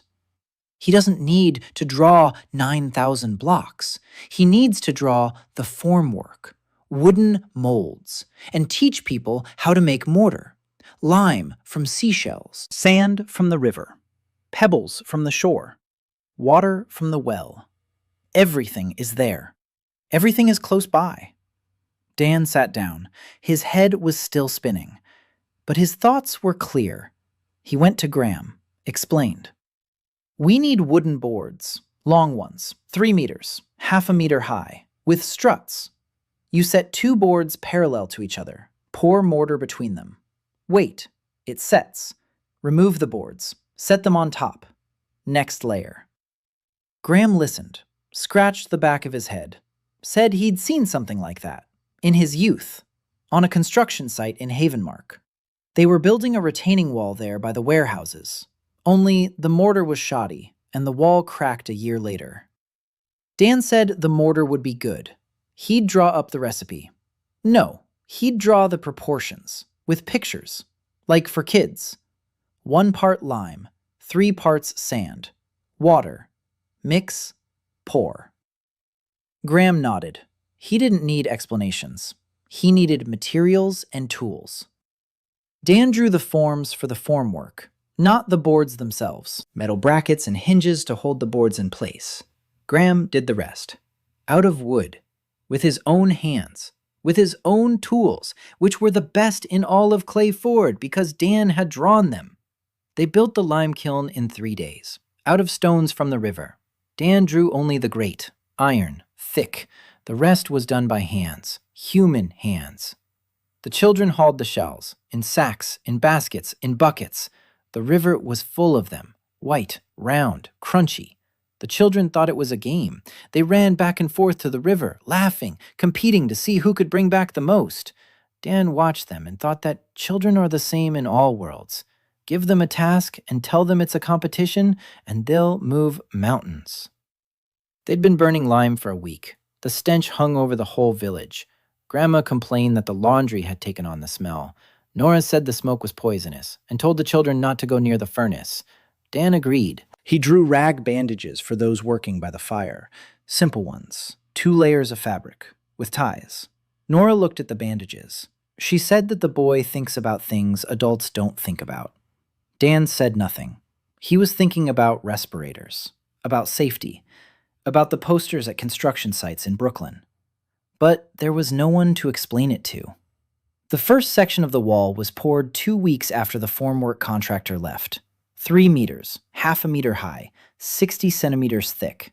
The mortar was gray, heavy, wet. 3 days later, they removed the formwork. The wall stood, straight, smooth, solid. Graham tapped it with a hammer. The sound was dull, solid. He said it was better than stone. Cal stood nearby and watched. People stood and watched. 3 meters of wall, made from nothing, from seashells and sand and water. Dan stood among them and didn't smile. 3 meters out of 800, and 3 months until winter. The work began, every day, from dawn till dusk. The men mixed the mortar. The women hauled sand and pebbles. The children carried seashells. Graham set the formwork. Finn and Bran poured the concrete. Cal gave orders. Caitlin ran between the sections and made sure everything went according to plan. Dan drew. Not much. Staples, hinges, grates for the new stoves, nails when they ran out. Fall came early. The first cold snap hit at the end of September. In the morning, the grass was white with frost. The water in the buckets was covered with a layer of ice. The children were coughing. The old folks were coughing. Everyone was coughing. Dan stood on the shunk, or rather, on what used to be a wall. 120 meters, 2 layers high, 1 meter. Out of 800 meters and 3 meters high, 15%. 2 months until winter. Not enough time. The math was ruthless, even with concrete, even with people who worked every day. The mortar set slowly, especially in the cold. The formwork couldn't be removed until at least 3 days had passed. Rain washed away the sections that hadn't set yet. We had to redo them. We needed a different plan. Dan sat in the shed at night by candlelight and thought. He didn't sleep. He was drawing in his head, not on paper. A pencil doesn't get dull in your head. We can't build a full perimeter wall before winter. So don't build a full one. Build in sections. Priorities. Where will the grays come from? From the east. So the eastern wall first. 150 meters. With a gate. The south and north sides are covered. The south is the Tien River. Wide. Deep. It freezes in winter, but the ice is thin until January. The north is a ravine and a forest. You can get through, but not on horseback. The Greys are cavalry, light, fast. They won't climb over the ravine with their horses. So, the eastern wall and the gate, 150 meters, 3 meters high, realistically, if we don't sleep. Dan did the math. 6 layers, half a meter each. Each layer takes 3 days to set, but we can pour them in parallel, 5 sections at once. Graham will make 5 sets of formwork, 5 crews. Each pours its own section. While one sets, the next one starts. An assembly line. Henry Ford would approve. Dan smiled. Then he stopped. Because for 5 crews, you need 5 sets of clamps and hinges. That's 15 drawings, half a centimeter of pencil, for things that aren't the wall, auxiliary, consumables. He gritted his teeth. In the morning, he went to see Graham, explained. Graham listened, nodded, then said there wouldn't be enough wood. The forest is nearby, but there's nothing to fell the trees with, just one axe with a crack in it. Dan drew 2 axes, good ones, heavy ones, with the right balance, steel wedges, ash handles. Graham took the axe. He weighed it in his hand. He said that with an axe like that, you could fell 10 trees in a day. Dan replied that it would take 30. Graham looked at him. Then he nodded. He took both axes and went into the woods. With Finn and Bran and 2 men from the southern end, by evening, 12 logs lay in a clearing at the edge of the village. Pine, straight. The forest around Clay Ford was good. Old. No one had cut it down for decades because there was nothing to cut with. The logs were straight and thick. Graham sawed, planed, chopped. The new tools sang in his hands. He worked like a young man. The cough didn't bother him. Or maybe it did, but Graham didn't listen to it. 3 days later, the formwork was ready. 5 sets, wooden panels, Dan's staples, Dan's hinges. The rest was Graham. Construction picked up speed. 5 crews, 5 sections. Every day a new layer somewhere on the wall. The village was buzzing. Everyone was working. From the old men mixing mortar to the children hauling sand. No one complained. Everyone watched as a wall grew out of nothing. Gray, thick, sturdy. People touched it with their palms, as if it were a living thing. Caitlin kept watch on the hill, every day, from dawn to dusk. She looked toward the east, new glasses on her nose, a bow on her back, arrows in her quiver. She didn't shoot. She just watched. And Dan knew that if dust appeared on the horizon, she would be the first to see it. 3 weeks before the cold set in, the eastern wall had grown to 2 meters. Not 3. There wasn't enough time. Not enough mortar. Not enough hands. 2 meters. Better than nothing. The Greys on horseback won't be able to jump 2 meters. But they could set up ladders, or dig a tunnel, or just go around, from the south, across the ice. If winter strikes early and the ice gets thick, Dan thought about it every night. The gate was a problem. Wooden doors in a stone opening.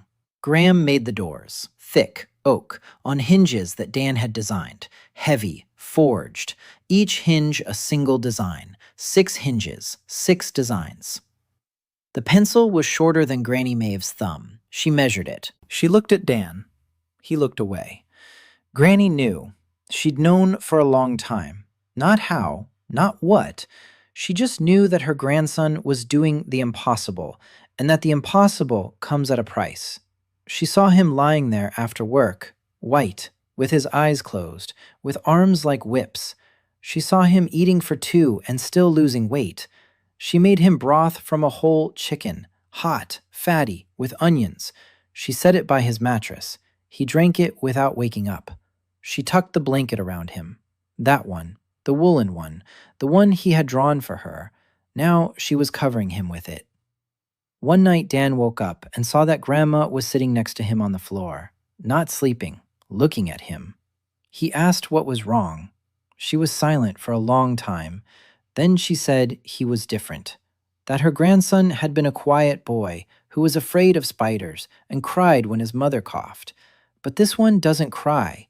This one draws windmills and builds walls and talks to men as an equal. She said she didn't know who he was, but that he had saved her life and was saving the village, and that she wouldn't ask, because some answers are better left unknown. Dan lay there and said nothing. His throat tightened.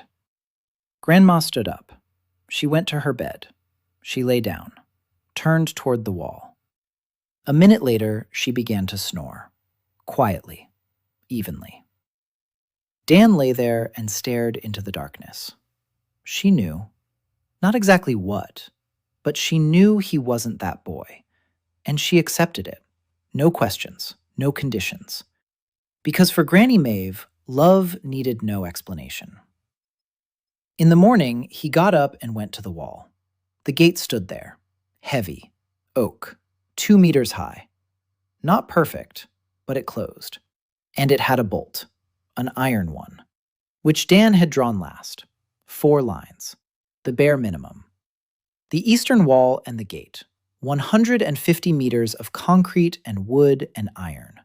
Clay Ford's first line of defense. Dan stood in front of the wall and looked at it. Gray, rough, uneven in places where the mortar had been poured in the rain, with streaks, with cracks that Graham had patched with clay. Not beautiful, not majestic.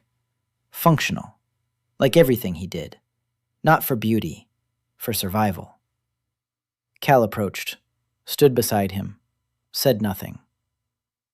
Then said the wall was good, that they could stand behind it, that the men of the village were ready to stand, that they had axes and pitchforks and horns.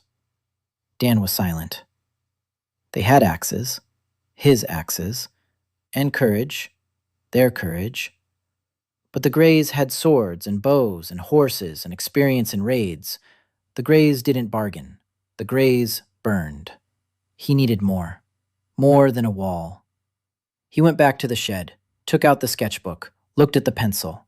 A centimeter, maybe a little less, if he was careful, drawing only what was most important, only when there was no other way. Maybe it would last until the end of winter.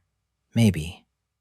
He drew 10 arrowheads in a single sketch, 10 small iron triangles on a single page. Simple. Sharp. 2 strokes each, the page lit up. 10 arrowheads lay before him, small, shiny, deadly. The first things he'd made not for survival, but for war. He felt sick. He took them to Caitlin. She took them, looked at them. Her eyes lit up. Then she looked at Dan, and they went out. She saw his face. She said it wasn't necessary, that she could make arrowheads out of bone. That's how they used to do it. Dan shook his head. Bone breaks, iron doesn't. Forged iron even less so. Caitlin clenched the arrowheads in her fist. She said she'd teach 5 more to shoot, that she'd pick the best ones, that by winter Broda would have 6 archers on the wall. Dan nodded. 6 archers with good bows on a 2-meter wall. Against how many Greys? He didn't know. Cal said a typical raid was 20 horsemen, 30, sometimes 50. They swoop in, burn, loot, leave. They don't storm, they don't lay siege. A raid, quick and brutal. A 2-meter wall and a gate with a bolt isn't a fortress. But it's enough to make a raid costly. The Greys won't waste men on a village that has walls. It's easier to find a village without walls. There are thousands of them on the continent. Dan clung to that thought. It was the only thing standing between him and panic. A week later, the first snow fell. Light, wet. It melted by noon, but everyone understood. Winter was coming. Dan spent 2 days doing the math. Caitlin helped. She knew how many people were in every yard, how many children, how many elderly, how many sick. Dan counted the supplies. Grain, turnips, dried fish. Not enough. 2 months if they rationed. Winter lasts 5 months. 3 months of shortage. He could draw food. He could. Porridge, bread, meat. But every drawing used a pencil, and a pencil was the last centimeter. He sat down and decided. He would draw food only when there was no other choice, only when someone was dying of hunger. The rest of the time, people had to feed themselves. Fish in the river, game in the forest, roots, mushrooms, anything they could gather with their hands. He drew fishing hooks, 20 of them on a single page. Small ones, iron ones, 2 strokes each. Economy. And he drew snares, wire ones, for hares. 10 of them, 1 page. Finn and Bran knew where to set the snares. They'd been setting them since childhood. But their old rope snares would break, and the hares would get away. The wire ones didn't break. Solid wire never broke. A week later, there was meat in the village. Not much. 2 hares. 3. Every day. For 2,000 people, that's nothing. But hare broth with turnips is more than just turnips. its hope. Nora went around the yards, checking on the children, the elderly, the sick, with her first aid kit, with clean bandages, with soap. She washed her hands before every patient, with hot water. People looked at her strangely, but they obeyed, because the sick recovered under Nora's care. More often than before, faster, cleaner, without pus, without fever. The little nasty things in the wounds began to fear Nora Ashford. At least, that's what she said. Dan heard this and smirked. Let them be demons. The main thing is to wash your hands. The first real winter hit in November. Snow fell overnight. Thick, white, heavy.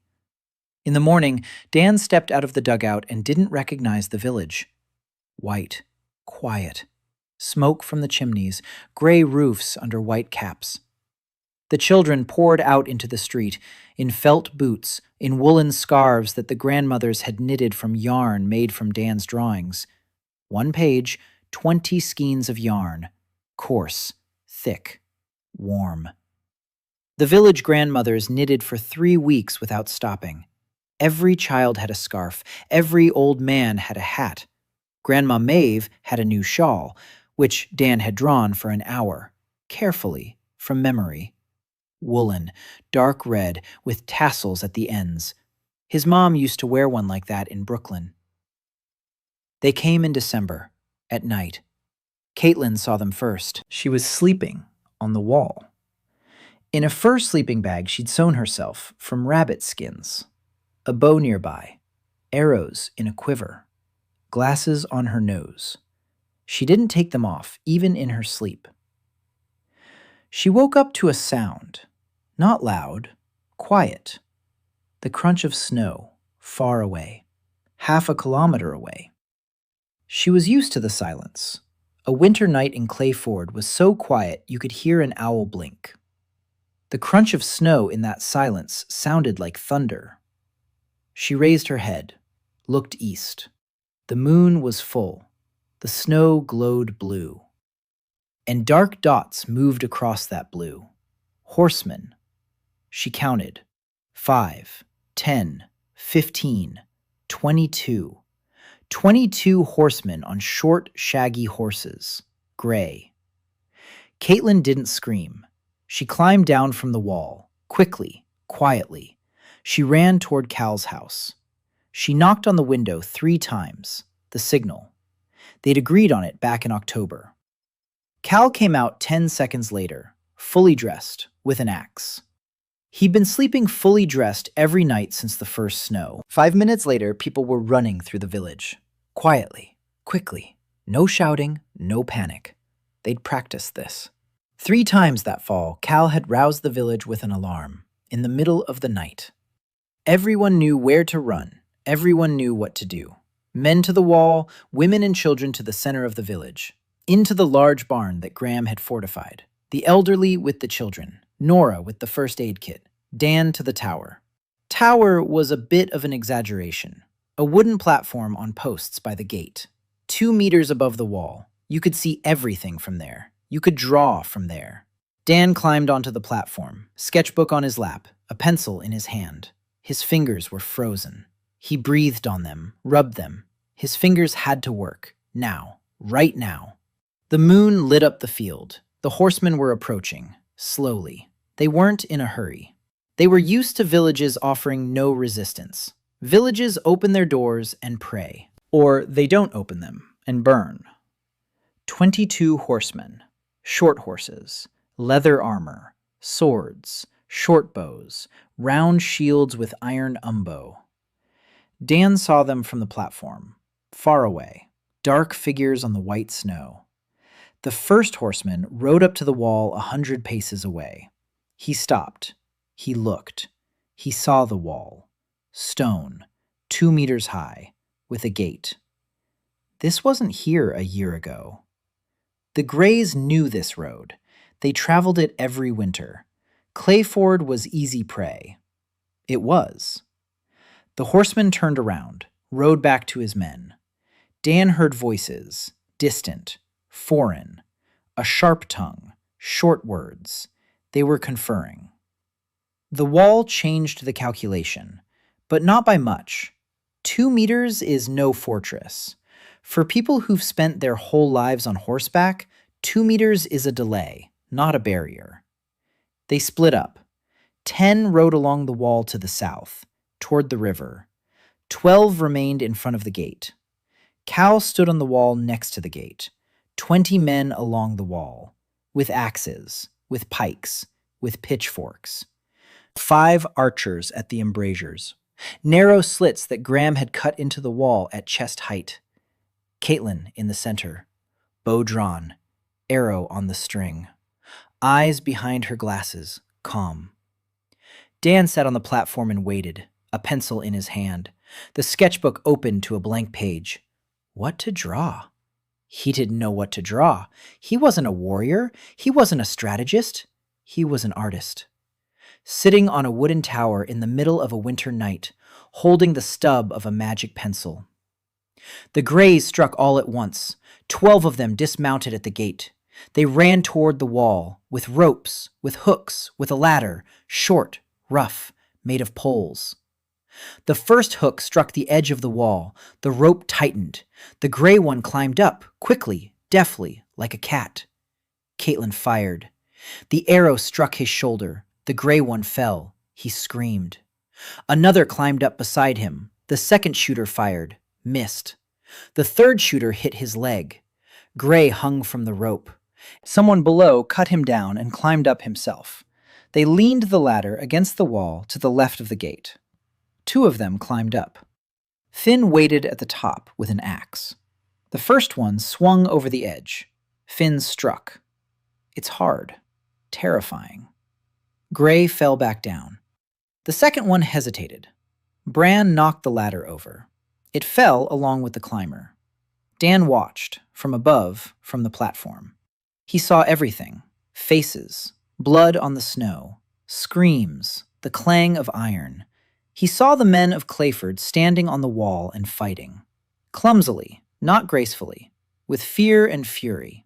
Peasants with pitchforks against warriors with swords. But the peasants stood on the wall, and the warriors climbed from below. The wall evened the odds. On the right, they struck the gate, with a log, a heavy one. They swung it and struck. The gate leaves shuddered. The bolt creaked. A second blow. The gate leaf cracked. Dan saw the crack, a long one, from the middle down. A third blow and the gate would collapse. He didn't think. His hands acted on their own. He opened the page. He drew a beam, an oak one, a thick one, across the gate, from wall to wall. 4 lines, quickly, roughly. The page flashed. The beam fell to the ground in front of the gate, from the inside. Cal saw it. He understood instantly. He shouted. 2 men grabbed the beam. They lifted it. They laid it into the brackets that Graham had hammered into the wall on either side of the gate, just in case. The beam settled. The gate stood. The next blow from the log struck the cracked gate leaf, but the beam held. The leaf bent, but did not fall. Dan exhaled. His hands were shaking, not from the cold. Shouts from the south. 10 horsemen who had gone toward the river. They'd found a spot where there was no wall, the southern edge. The bank began there, steep, icy, but passable. 3 dismounted and were climbing up. Dan saw it, visible from the platform. He turned the page. What to draw? No time to build a wall. A shield? No, not enough time. Something simple. Quick. He remembered. Tar.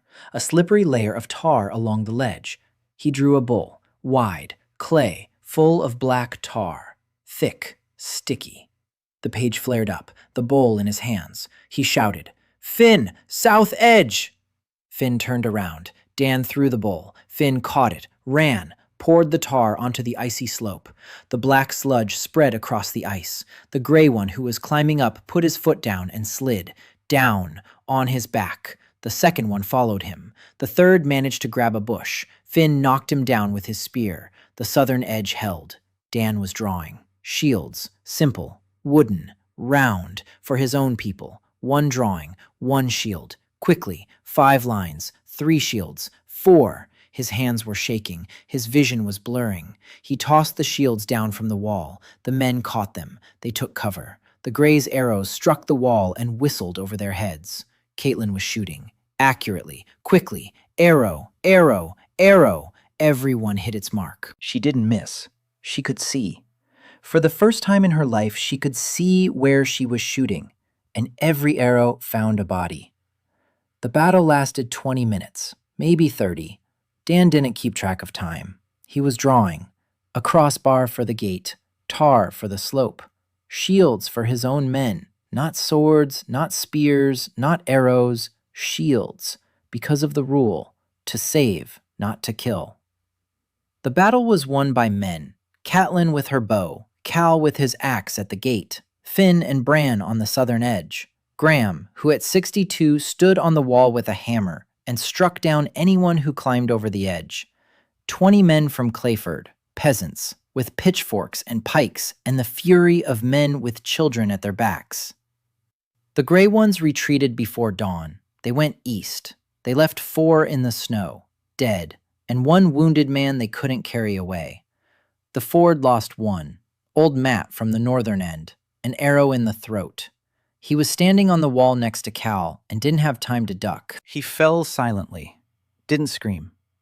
Dan saw it from the platform, saw the man standing, and a second later wasn't standing, as if someone had erased him from the picture in a single stroke. Matt, 54 years old, 2 kids, a wife. He came to the wall construction site every day, silently, worked silently, hauled mortar, mixed it, carried stones, never complained, never spoke to Dan, just worked. And now he lay in the snow with his eyes open and an arrow in his throat. Dan climbed down from the scaffold. His legs wouldn't hold him. He sat down in the snow. The sketchbook fell from his lap. The pencil rolled out of his fingers. He sat there and stared at the blood, red on white. Caitlin approached. She stood beside him, silent, the bow in her hand. The bowstring was still quivering. Her face was pale. Her lips were pressed together. She had killed today. How many? 3? 4? She hadn't counted, and she wouldn't count, because if she started counting, she would stop. Nora ran from the barn with a first aid kit. She didn't know Matt was already dead. She ran to save him, because that was all she knew how to do. The morning was gray, quiet. It was snowing, soft, heavy, covering the blood, covering the tracks, covering Matt's body, which had already been carried away. The village was silent. No one was celebrating. Victory didn't feel like a victory. It felt like a bruise, heavy, dull, aching. Dan sat in the shed, alone, with a sketchbook on his lap. He stared at the pencil. Less than a centimeter. He'd used too much overnight.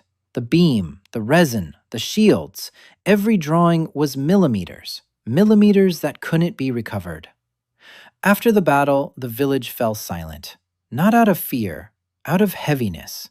Matt was buried on the hill behind the eastern wall. Graham hammered together a cross. Matt's wife stood by the grave and didn't cry. The children stood nearby, a 10-year-old boy and a 7-year-old girl, in felt boots, in woolen scarves. Dan stood behind everyone, Caitlin beside him, Nora beside him. Cal was saying something, words about duty and bravery. Dan wasn't listening. He was looking at Matt's boy, at his eyes, dry, empty. The boy wasn't crying because he didn't understand yet. In a week, he would understand. In a month, he would wake up in the night and call for his father, and his father wouldn't answer.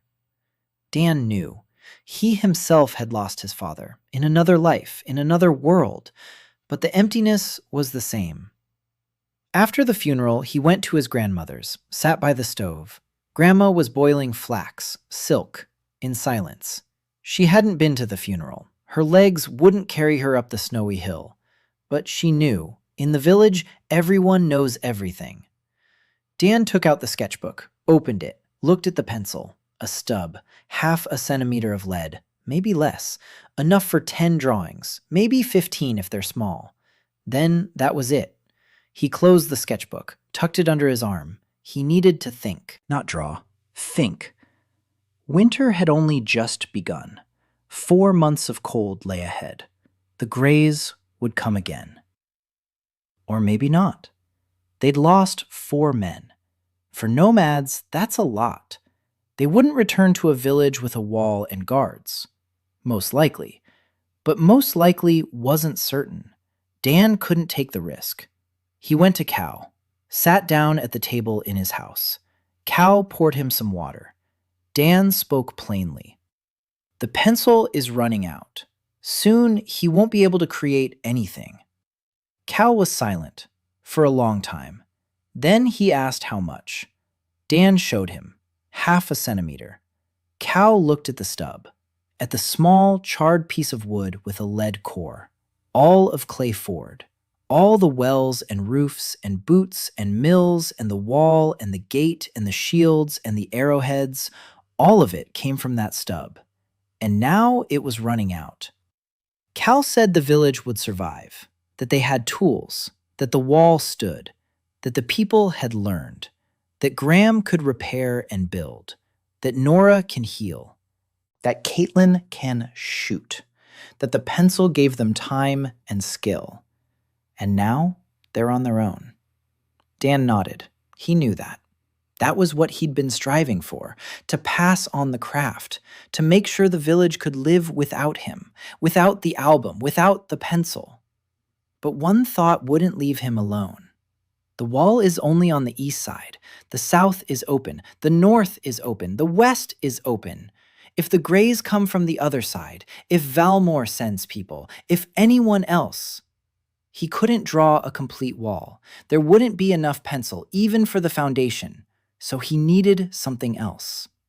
Dan thought for 3 days. He didn't leave the shed. Grandma brought him food. Nora came to check on him. He sent them both away. Caitlin peeked through the crack and said nothing. On the 3rd day, he came out. He went to Cal. He gathered the council, the same 10 people, in the same shed. Dan said, "I can't protect you with a wall. The pencil is running out, but I can teach you to protect yourselves." He took out a sketchbook, opened a blank page, drew, not an object, a sketch.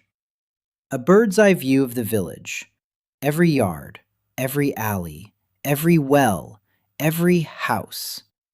The eastern wall, the river to the south, the ravine to the north, the forest to the west. He drew for 10 minutes.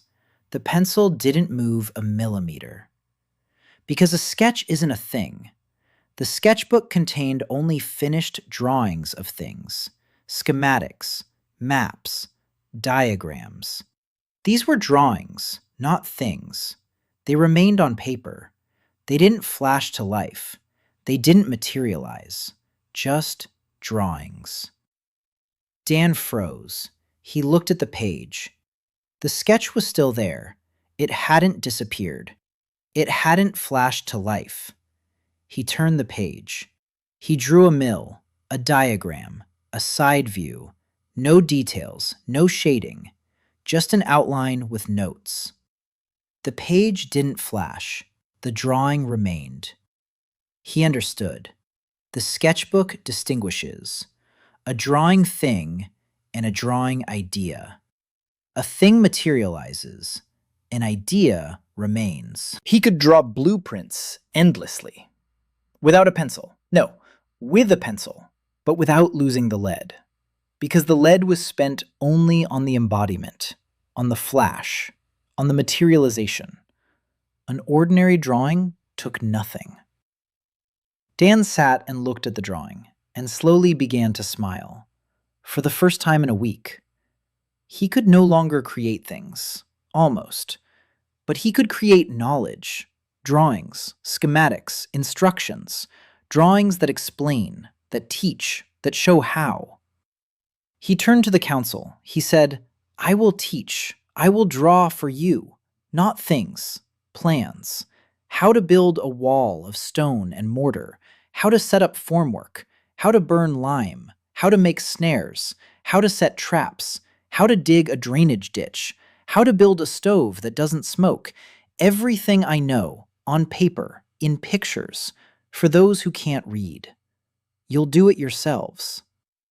Nora was the first to nod, then Graham, then Cal, then everyone. Dan started the next day. He sat in the shed from dawn till dusk, drawing, not things, instructions. Page after page, how a lever well works. 5 drawings, side view, top view, cross-section, details, assembly. How a stove with a chimney works. 4 drawings, air intake, firebox, grate, chimney. How to make mortar for masonry. 2 drawings, proportions, mixing. How to set roof rafters. 6 drawings, angle of inclination, joints, lathing. How to make a rope from nettles. 3 drawings, gathering, soaking, weaving. He drew and drew. Every drawing was detailed, clear, as if for children, because he had spent his whole life drawing for children, and he knew that if a child could understand it, an adult would understand it all the more. The album did not bring these drawings to life. They remained on the pages, quiet, flat, but alive, because in each of them were 20 years of knowledge. Every evening someone came. Graham came to look at the rafter drawings. He sat, traced the lines with his finger, nodded, left. He built. Nora came to look at the drawings about hygiene, little angry creatures, hand washing, boiling water. She copied them, on rags, with charcoal. Crooked, but clear. She hung them in houses where there were sick people. Caitlin came to look at everything.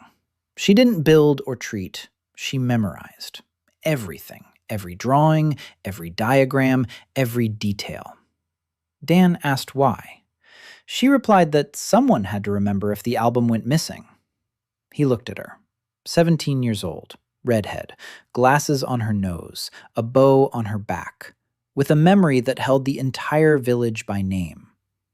She was right. Someone had to remember.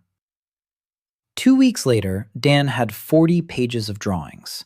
A mill, a well, an oven, a wall, a roof, snares, a rope, soap, mortar, formwork, drainage, an outhouse with a cesspit, a chimney, a water filter made of sand and charcoal, a compost pit, crop rotation, 3-field system. Every drawing was detailed. Every one was understandable without words. He drew as he breathed. It was the only thing he knew how to do, truly. To draw so that it was understandable. Winter was coming. The snow lay waist deep. The frosts were growing stronger.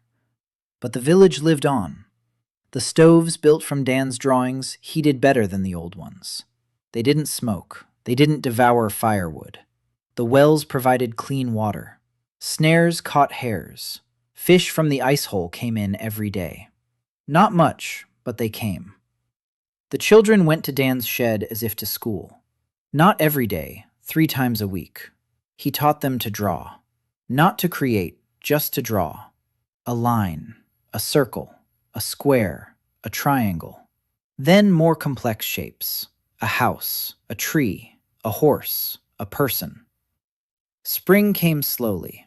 The snow melted for weeks. The mud was knee-deep. The Tien River burst its banks and flooded the lower part of the village. 3 yards. Dan stood waist-deep in icy water and helped pull things out. A 12-year-old body, now 13. A year had passed. A whole year in this world. He had grown 3 centimeters. His voice was starting to break. His shoulders had broadened slightly. Every month, his grandmother made a notch on the doorframe. He's growing. He eats well. He works hard. The boy is becoming a teenager. Inside, a 23-year-old man looked at his thin arms and thought how strange it was to age in reverse. The water receded after 5 days. The mud remained. 3 yards were washed away. The foundations were eroded. The walls were leaning. Graham inspected them. He shook his head. He said it would be easier to build from scratch than to repair. Dan agreed. But not here. Higher up, further from the river. 3 new houses, built to plan, stone foundation, wooden walls, a roof with the right slope, drainage all around. The men built them themselves, following the drawings. Graham supervised. Dan just watched. Sometimes he corrected them, pointed with his finger. The slope is steeper here. The groove is deeper here. Turn that log over here. He didn't draw anything. The pencil lay in his pocket, warm, silent. The last stub. 3 millimeters of lead. For 1 drawing. Maybe 2 if they were very small. As a last resort. Dan saved it like his last bullet. Spring brought more than just water. It brought people. The first refugees arrived in April. A family of 5. A man, a woman, 3 children. From the east. From a village the Greys had burned down in January.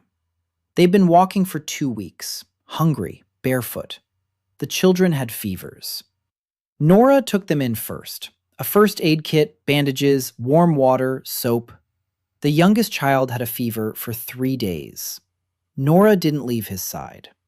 Dan was sketching a recipe for a fever reducer in his head and realized he couldn't write it down on paper. A pencil. The last one.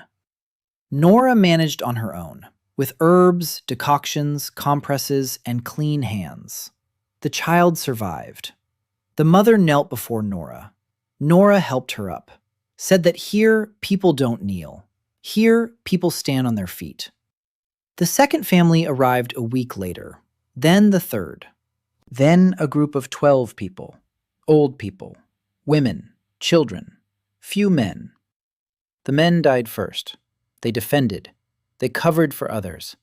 They stayed so the others could leave. Dan stood at the gate and watched them come in. Gray faces, empty eyes, rags instead of clothes, feet in bloody rags. He counted. 15, 20, 30, 50 people in a month. Clay Ford had been over 200, now 250. There wasn't enough food. There was enough water. There weren't enough roofs. Cal called a meeting. The same barn, the same people, plus Nora, who was now sitting not in the corner, but next to Cal. The question was simple, to take them in or not. Cal said it was dangerous to take them in, that food was in short supply, that every new mouth meant hunger for the old ones, that if they kept this up, there wouldn't be enough for everyone by next winter. Nora said they couldn't refuse, that the children would die on the road, that she hadn't studied medicine just to close the gates. Caitlin was silent. Graham was silent. The twins were silent. Dan listened. He thought. They're both right. Cal is right. Nora is right. And they're both wrong. Because it's not about food. It's about hands. Every refugee isn't just a mouth to feed. They have 2 hands. That can build, dig, carry, sow, reap. If we give them tools, if we give them knowledge, if we give them work. Dan stood up. He said, "We'll take everyone, but everyone works from day one. Anyone who can walk works. Children to school, adults to the construction site, the elderly to Nora as helpers. Everyone will have a job. Everyone will have a place." Cal asked where to live.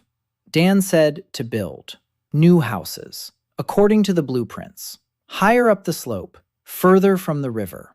Stone foundations, wooden walls, a proper roof. The refugees are building their own homes. Graham is teaching them. We have the blueprints. We have the tools. All we need are hands and time. Cal thought about it for a long time. Then he nodded. Construction began in May. The refugees worked like madmen. They came from dead villages. They had seen what happens when there are no walls, when there are no tools, when there are no people standing guard. They built their homes and built a wall, the southern one, along the river. Not stone, an earthen rampart with a palisade, wood from the forest, Dan's axes, the refugees' hands. Graham gave the orders. Finn and Bran hauled logs. Caitlin ran between the work sites and kept track of everything. People, logs, holes, posts, who was working, who was slacking off, who was sick, who was hungry. She knew everyone by name after 3 days. The newcomers, too.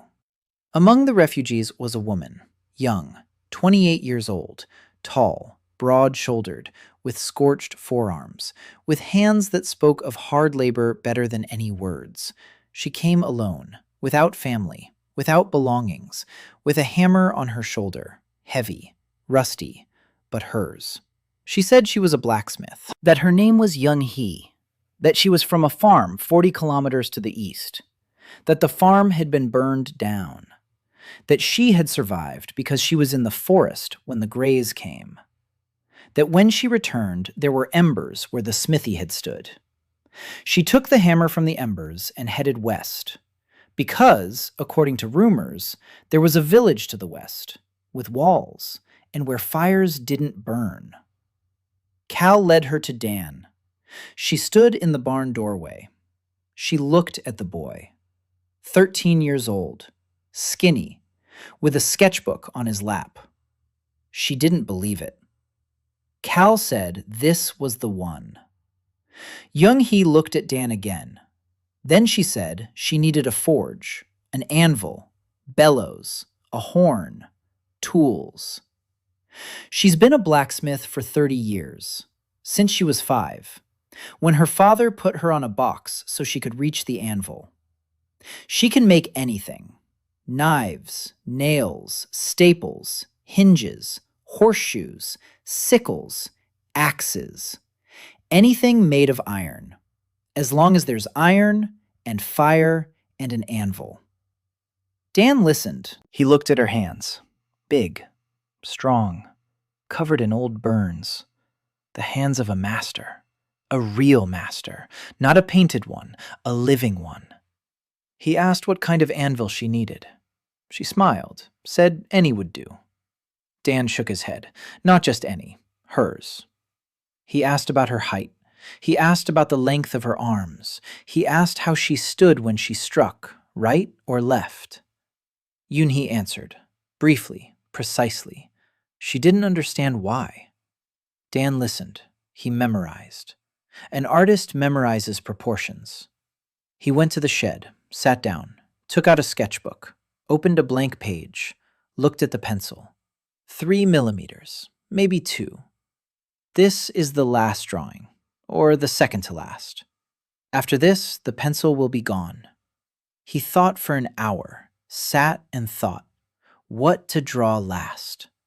Medicine for someone who will get sick, a weapon for defense, a tool for construction, or an anvil for a blacksmith that could make all of this on its own, without a sketchbook, without a pencil, without Dan.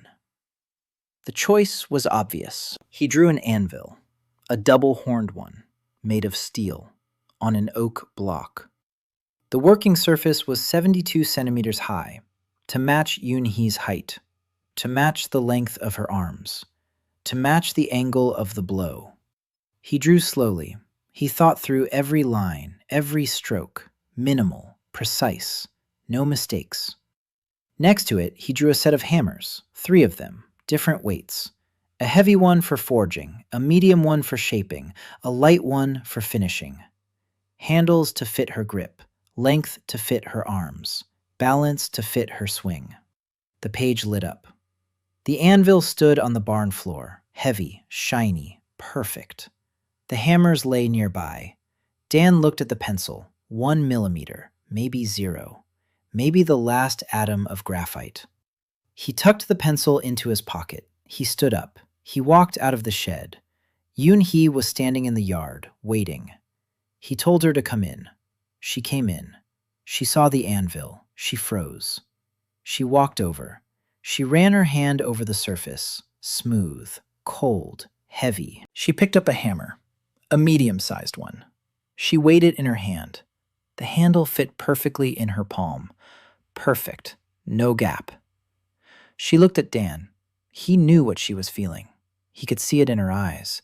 For 30 years, she had worked on other people's anvils. Too high, too low, too light, too heavy.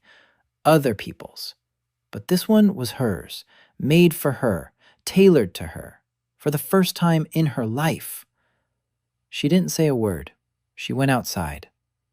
Dan saw through a crack in the barn wall as she stood in the yard and cried, alone, silently, the hammer in her hand.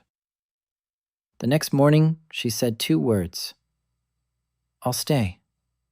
Then she said a third. Teach. Dan didn't understand. Teach what? She said, teach me what you know. Blueprints, drawings, how you make things. Not magic, understanding. How a thing is put together. Why a nail is this way and not another. Why a hinge bends here and not there. For 30 years she had been forging by her grandfather's memory, out of habit, by tradition. That's how it had always been done. But she didn't know why. Dan understood. He sat down next to her, opened the album. On the pages of the blueprints, he showed her the cross-section of the hinge, the stress in the metal, the point where the bend breaks if it's too thin, the point where the strength is excessive and iron is wasted. Yun-hee watched. She ran her finger along the lines. Her face remained unchanged, but her eyes burned. She saw what she hadn't seen in 30 years. The reason, not how, why. The following week, Yun-hee forged her first knife in the new smithy, on Dan's anvil, with Dan's hammer, according to Dan's blueprint, but with her own hands. The knife was good. Not perfect, not ideal, but good. Better than any knife she had made before, because for the first time, she knew why every strike landed exactly that way. She brought the knife to Dan, placed it on the table, said it was the first, not the last. Dan took the knife, turned it over in his hands, ran his finger along the blade. Sharp. Not like a forged one, but sharp. Real. Made by hand, by living hands. He put the knife on the table, looked at Yun-hee. A blacksmith. A real blacksmith. Who could now do what only he had done before, not as perfectly. The summer of the second year was hot. The river had run dry, the fields were parched. But the people worked, every day, from dawn till dusk. The wall to the south was growing. A man-high earthen rampart, a palisade on top. Logs from the forest, Dan's axes, the refugees' hands. Graham oversaw the construction and coughed less and less. Nora said that a warm stove and decent food were better medicine than any herbs. Graham replied that work was his medicine, and good tools. The village was changing. No, the village had ceased to be a village. Dan saw it every day. New houses on the upper slope, straight, sturdy, with windows, with hinged doors, with stoves built to blueprints.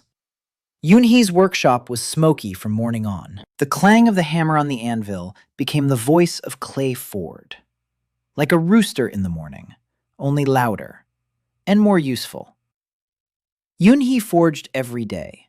Nails, staples, hinges, knives, sickles, arrowheads. She worked from Dan's blueprints, and with each passing week, her work got better. Not perfect, not ideal, but sturdy. Reliable, honest, just like her. Iron was the problem. Yun-hee remelted everything she could find. Old nails, broken tools, rusty barrel hoops. But that wasn't enough. Dan had an idea. Bog iron. He knew it existed. He'd drawn it for a children's book about the Iron Age. Brown, crumbly rock at the bottom of the marshes. Low iron content, but enough if you know how to smelt it. He drew a sketch, not an object, a diagram. Where to look for bog ore, what it looks like, how to tell it apart from ordinary mud, how to smelt it in a furnace, how to separate the slag. 5 pages of detailed drawings. Finn and Bran found the ore on the 3rd day, in a swamp behind the forest, 2 kilometers from the village. Brown, loose, heavy. Yun-hee looked at a piece, sniffed it, licked it, said it was junk. Dan said you could make iron out of junk. Yun-hee looked at him, then at the drawing, then at the piece of ore. She smiled. She said she'd give it a try. The first smelting failed. The temperature was too low. The slag didn't separate. It turned into a lump of mud with flecks. Yun-hee threw it at the wall and cursed for 5 minutes in a language Dan didn't know. Second smelting. Higher temperature, bigger bellows, 2 people pumping. The heat was so intense that her hair crackled. The slag flowed. Inside was iron. Dirty, porous, but iron. Yun-hee picked it up with tongs, placed it on the anvil, struck it. The metal yielded, soft, weak, but it gave way. She forged it. 10 blows, 20, 100. She folded it, forged it again, folded it again, forged it again. The old method, the traditional way. Fold and forge until the impurities are gone and the iron becomes iron. 4 hours later, she held a bar in her hands. Small, fist-sized, dark, but sturdy. She tested it for bending. It didn't break. She tested it for impact. It rang out. Iron. Real iron. From the swamp mud. Yun-hee looked at Dan. Something burned in her eyes. Not gratitude. Hunger. The hunger of a master who had seen an endless supply of material. The swamp was vast. There was plenty of ore. Enough iron to last for years. The clay Ford forge became independent. Dan no longer drew nails and staples. Yun-hee made them herself, from her own iron, on her own anvil. Every day, 10 nails, 20, 30. Graham couldn't keep up with the demand. Construction picked up speed. New houses, new fences, a gate at the western entrance, a gate at the northern one. Clay Ford was growing walls and houses like rings on a tree, a little more each month, a little stronger, a little livelier. In July, more refugees arrived, 27 people. Then another 40. Then a group of 60, a large one, with children, with old people, with 3 carts carrying everything they'd managed to save. Rags, pots, a sack of grain, a dead goat. They had walked from a village 200 kilometers to the east. The village wasn't burned by the Greys. The village was burned by soldiers of House Valmor for non-payment of taxes. Dan stood at the gate and listened. A man with a scorched face was telling the story. They came at dawn. They gave them an hour to pack up. Then they set it on fire. Whoever didn't leave burned to death. Whoever left was chased down the road. Go wherever you want, just get far away, so others could see what happens when you don't pay. Dan listened and felt something heavy rising inside him. Not anger. Anger is hot. This was cold, like ice, like steel, understanding. Valmor isn't the enemy. Valmor is the system. A system that runs on fear and hunger and force. And the slips of paper in the collector's leather book. Dan accepted them. All of them. By the end of summer, 400 people lived in Clay Ford. There wasn't enough food. He knew that. Cal knew that. Everyone knew that. But the fields were plowed with new plows and sown on time, and the drainage ditches carried the water away, and the rye stood green and thick. Not perfect, but better than last year. Much better. And the vegetable gardens. Dan drew up plans for the beds, raised, with compost, with the right spacing between rows. The women planted turnips and onions and carrots and peas, according to the plans, with compost from the outhouses. A closed cycle. Dan didn't explain where the compost came from. He just said that the earth needed food, just like people. The women didn't argue. The earth ate and responded with a harvest. Little Sora came every day. She drew, with charcoal on boards, then on birch bark, then on scraps of leather that Yun-hee gave her from the smithy. Dan taught her. Perspective, proportions, light and shadow, How the eye perceives volume, how a line creates form, how empty space speaks no less than what is filled. She listened, silently, intently, and she drew, better every day than the day before. At 11, she was drawing hands, human hands, the most difficult thing for an artist, and she was getting it right. Not perfectly, but the fingers bent, the joints were in place, the palm had weight. Dan looked at her drawings and thought that if she had been born in Brooklyn, in 10 years she would have gotten into the best art school in the country. And here she was, drawing with charcoal on leather in a shed at the edge of the world, an injustice that made his teeth grind. But Sora didn't know about Brooklyn. She didn't know about art schools. She knew she was drawing, and that she drew well, and that was enough for her. Once she asked Dan why he didn't draw in his sketchbook anymore. He said the pencil was gone. She asked, "What about a new one?" He said the sketchbook only accepts its own pencil. She thought for a moment. Then she said, "What if we draw a pencil?" Dan froze. He looked at her. Draw a pencil. In the sketchbook. With a pencil. To bring a pencil to life. Which would become a new tool for the sketchbook. He hadn't thought about it. Not once in a year. Because the pencil had run out, and he accepted that as a given. Like death. Like a law. The pencil was gone, so it was gone. And the 11-year-old girl asked, "What if we draw it?" He took out the sketchbook. He looked at the stub. 1 millimeter, maybe 0, maybe an atom. He hadn't tried drawing in 3 months. He'd been saving it for an emergency. But what if the emergency isn't an illness or a fight? What if the emergency is right now? Sora stood nearby, watching, waiting.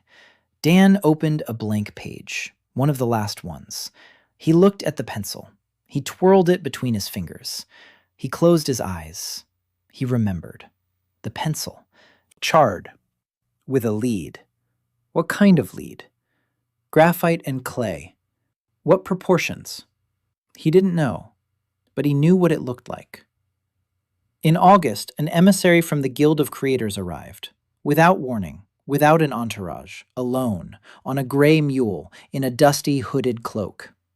She stopped at the gate and asked for water. Caitlin was on watch on the wall. She saw her a mile away, a lone figure on the road, unarmed, unescorted. A woman, about 45, maybe 50.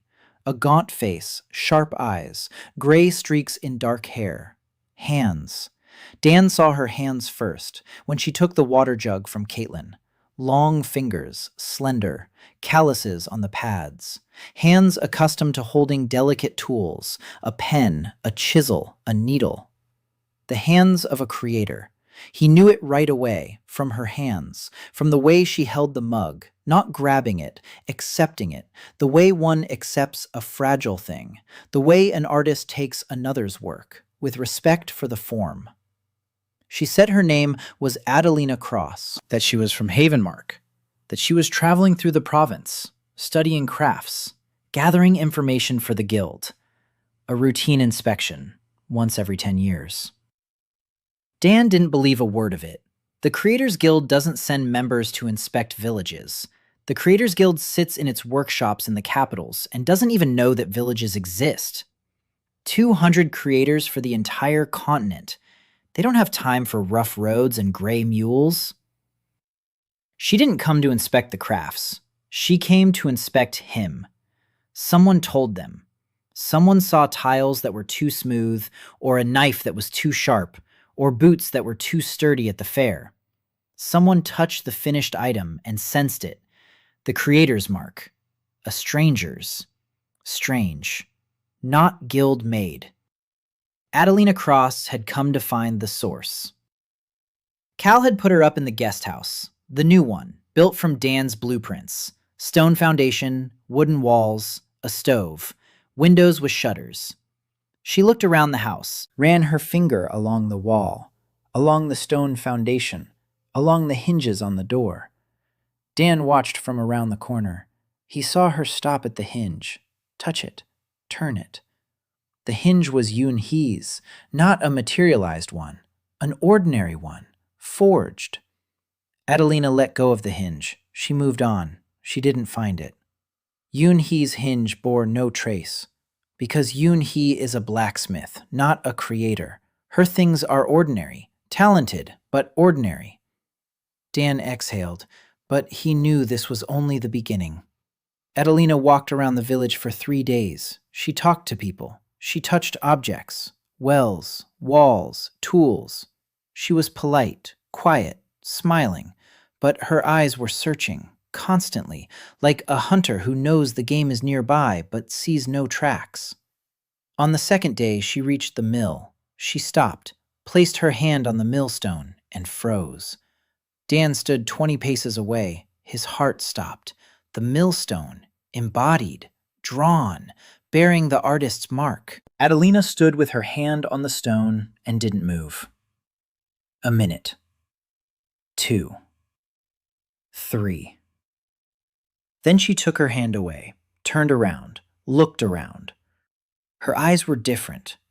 Not searching, knowing. She had found it. Dan left, quickly, quietly. He went to see Cal, told him she'd found the mill.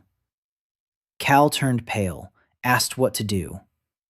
Dan said he didn't know, not yet. We need to figure out what she wants. That evening, Adelina came to the village headman's house. She asked for supper. Cal invited her in.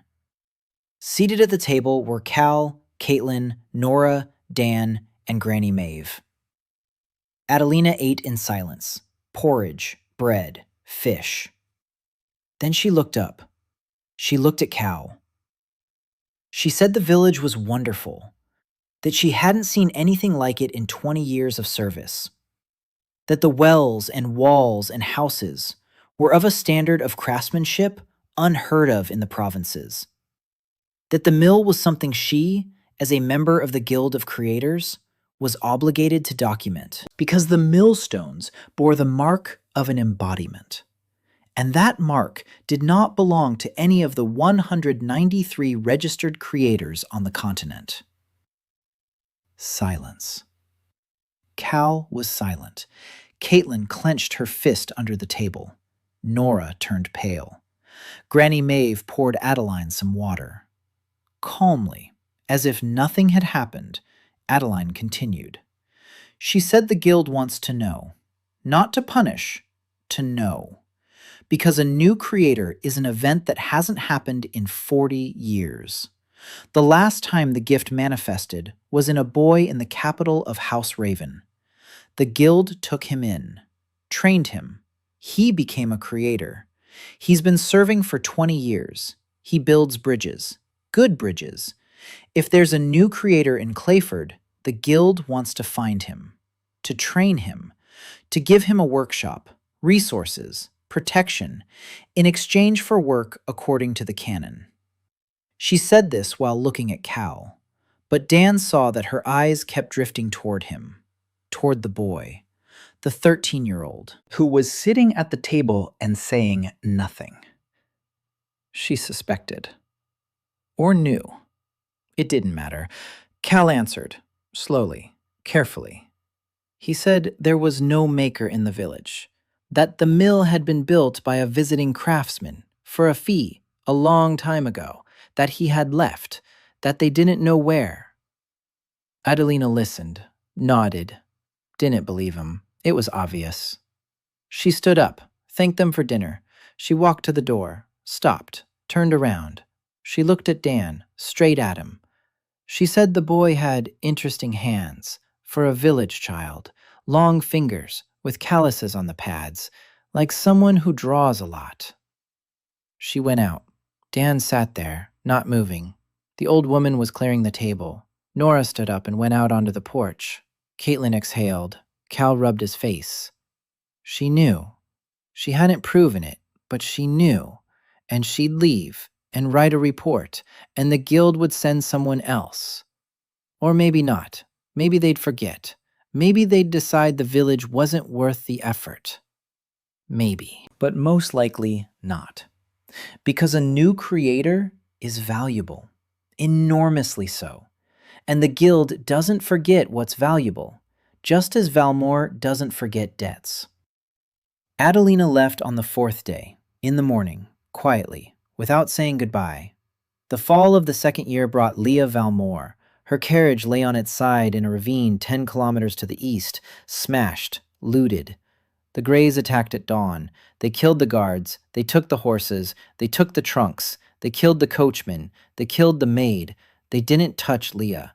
Not because they took pity on her, because she hid under the guard's dead body and held her breath for 20 minutes while they ransacked the carriage.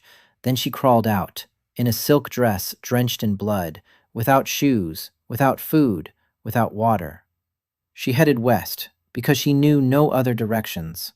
The patrol from Clayford found her on the second day, Finn and Bran. They rode out to check the eastern road every week, riding 2 horses that had come with the refugees. Skinny, old, but horses.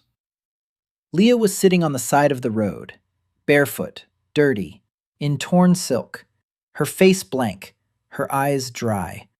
She wasn't crying. She didn't know how to anymore. Finn lifted her onto a horse, brought her to Broad. Nora examined her.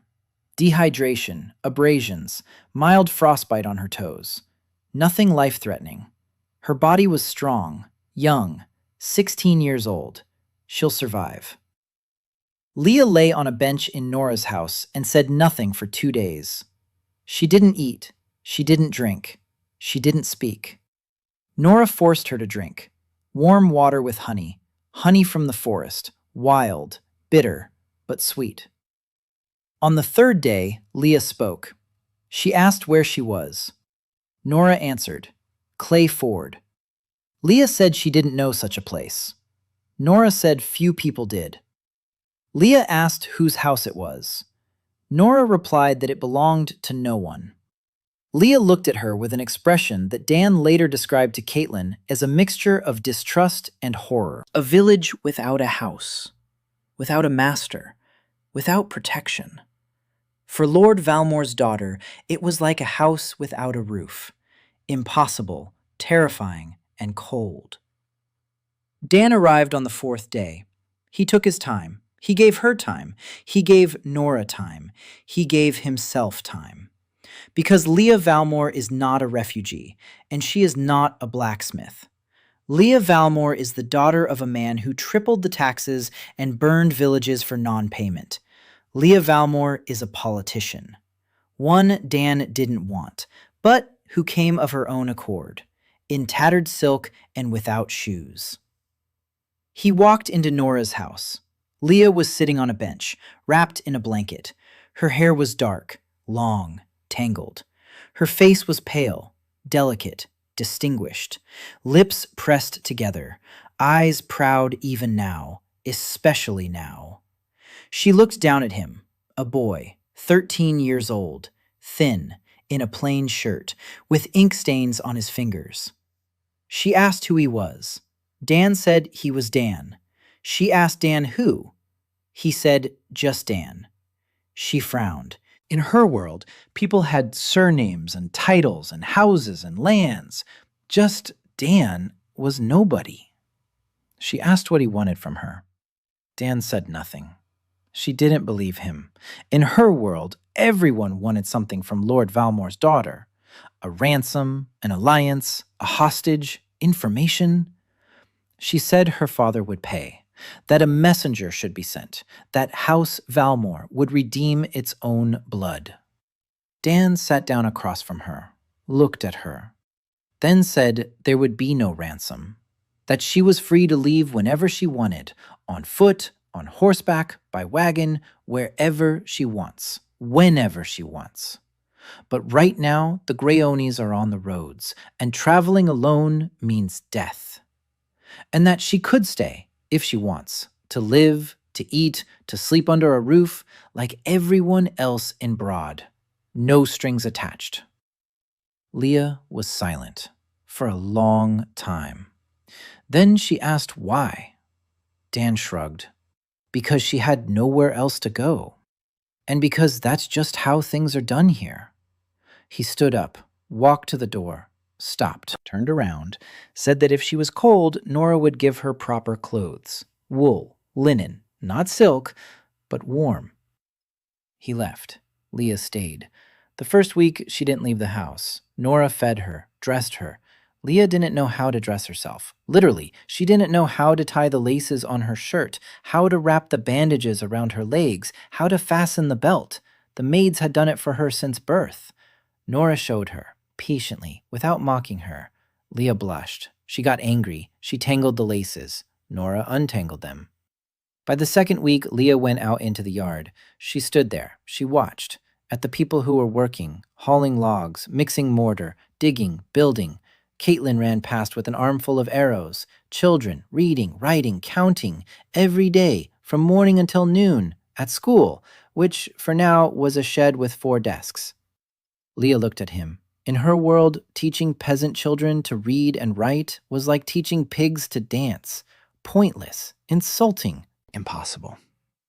She opened her mouth, closed it, looked at Sora.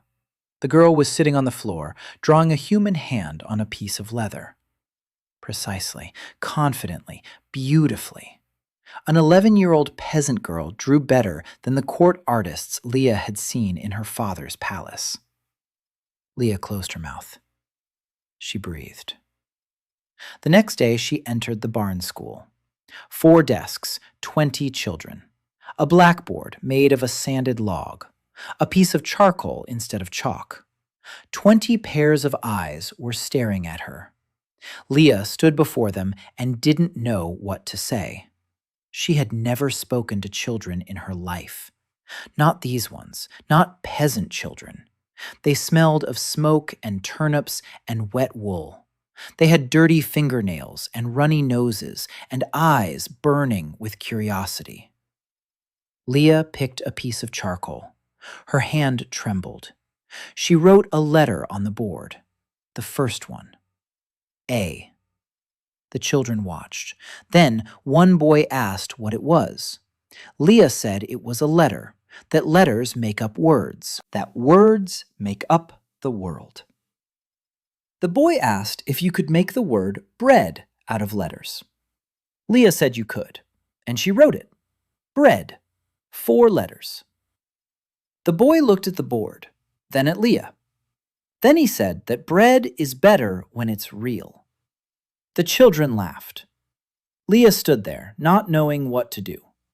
Then she laughed too. For the first time in a month. Dan stood by the door and listened, and smiled. Leah taught every day. Letters in the morning, numbers in the afternoon. In the evening, she sat with Nora and was silent.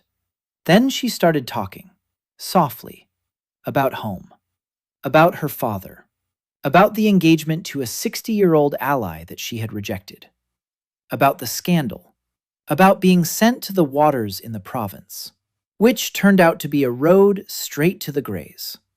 She spoke and Nora listened, as best she could, silently, with tea, with rosehip. Once, Dan stopped by Nora's in the evening. Leah was sitting by the stove, with a mug. He looked at her. Then he went to his shed. He drew a sketch. Not an object. He didn't have a pencil for objects. A sketch. A clay mug. With a handle. Wide. Warm. For a hot drink. He gave the sketch to Yun-hee. Yun-hee said she was a blacksmith, not a potter. Dan said anyone could shape clay. Yun-hee said then let Graham do it. Graham said he was a carpenter, not a potter. Dan said then he would do it himself. And he sat down, and he molded a mug out of clay. Crooked, skewed, with a handle that had shifted to one side. He fired it in the kiln. The mug turned out. Not pretty, but sturdy. He poured hot water with honey and dried berries into it. He didn't have any cocoa. Cocoa didn't grow on the continent of Asterion. But berries with honey were almost the same, if you closed your eyes. He took the mug to Leah. She took it. She looked at the crooked handle, at the crooked sides. She tasted it. Hot, sweet, berry-flavored. She drank in small sips, silently. Then she said that at her father's palace, they served her cocoa in a silver bowl, with foam, with cinnamon, and that a crooked clay mug with berries was better. Dan didn't know why it was better, but he could see that Leah wasn't lying. She became part of the Ford, slowly, clumsily, like a person learning to walk all over again. She didn't know how to stoke the stove. She learned. She didn't know how to do laundry. She learned. She didn't know how to cook, but she taught herself. She walked through the village in rough clothes and bandages and taught the children letters and numbers. And every evening she drank berry tea from a crooked mug. Once, Caitlin showed her a pocket in her dress. Leah didn't understand. Caitlin explained. A sewn-in pouch. You can put things inside. A coin, a handkerchief, a pebble, anything. Leah looked at the pocket and couldn't understand why. Aristocratic ladies didn't have pockets. The maids carried everything. Caitlin said you could keep in the pocket what you didn't want called by another name. Leah slipped her hand into the pocket. She felt the bottom, clenched her fingers. She stood like that for a minute. Then she pulled her hand out. Nothing in her fist. But her face had changed. She was smiling. Winter came again. The second one. A harsh one. The snow fell early, in October. Deep, wet. Then the frost bit and the snow froze into a crust. The river froze over. Clay Ford was covered by a white blanket. Dan stood on the wall and counted. 430 people. New houses, new walls. The southern rampart, the northern palisade, the western gate, the smithy, the school, the mill, the granary, the cellar with turnips and carrots and onions. 4 months' worth of supplies. 5 months of winter. 1 month of shortage. Better than last year, but not enough. Fish under the ice, snares in the forest, hunters every day. Finn and Bran and 3 men from among the refugees, with bows, with spears, with a dog that had strayed into the village in September. Skinny, red-haired, with 1 ear. Caitlin named her Arrow. The dog caught hares better than any snare. Winter dragged on, dark, long, but different. Not like the first one. The first one was terrifying, unknown, the enemy behind the wall, hunger around the corner, death at every turn. The second one was a time of work, familiar, hard but understandable. People knew what to do, knew how to heat the house, how to save firewood, how to store food, how to treat a cold, how to wash their hands. Little bits of knowledge that Dan had put into their heads through diagrams and drawings and endless explanations. They worked, without him, without the sketchbook, without a pencil. Yun-hee forged, Graham built, Nora healed, Caitlin guarded, Leah taught, Granny Maeve baked. The village lived. Dan sat in the barn and drew, not in a sketchbook, on birch bark, with charcoal, blueprints for spring, a watermill, a big one, on the river, so they wouldn't have to grind by hand, so the grain would go through on its own. A sawmill, a lever-operated one, so Graham wouldn't have to saw every log by hand. A bridge across the Tien, a stone one, an arched one, like a Roman bridge. He knew what a Roman bridge looked like. He drew for 3 different books. A bridge is a connection to the other bank, to other villages, to trade, to the world. A village can't live in isolation forever. It needs neighbors. It needs merchants. It needs roads. It needs a bridge. He drew the bridge for a week. Every stone, every arch, every joint. Graham will come in the spring and say, it's impossible. Dan will say, it's possible, and show him the drawing. And Graham will scratch the back of his head and say, okay, we'll try. As always. One evening, Dan sat alone. Grandma was asleep. The candle was burning down. He opened the sketchbook. Not for drawing, the pencil is dead. Just for reading. His blueprints, his drawings. He flipped through page after page. A mill, a well, a furnace, a wall, drainage, crop rotation. 40 pages of knowledge. his knowledge, drawn by his hand. He turned another page and froze. In the margins, at the bottom, in small print, a drawing that he hadn't drawn. Lines, thin, someone else's. A different handwriting, a different hand. The drawing depicted a mill, his mill, the one he had drawn 8 months ago. But the view was different, not from the side, not from above, from the inside. As if someone had drawn the mill from a point inside the millstone. Dan stared at the drawing. His heart was pounding. He turned another page. Another drawing, in the margins, small, someone else's. A well. His well, but seen from below, from the depths, as if someone were standing at the bottom of the well and looking up at the ring of sky. Another page, another drawing. A wall, his wall, but not from the outside or the inside. In cross-section, every layer of mortar, every pebble, every void, as if someone could see right through the wall. Dan flipped through the pages. There were drawings on every third page, small, subtle, hidden in the margins, between his sketches. He hadn't noticed them because he wasn't looking, because he hadn't opened the sketchbook in months.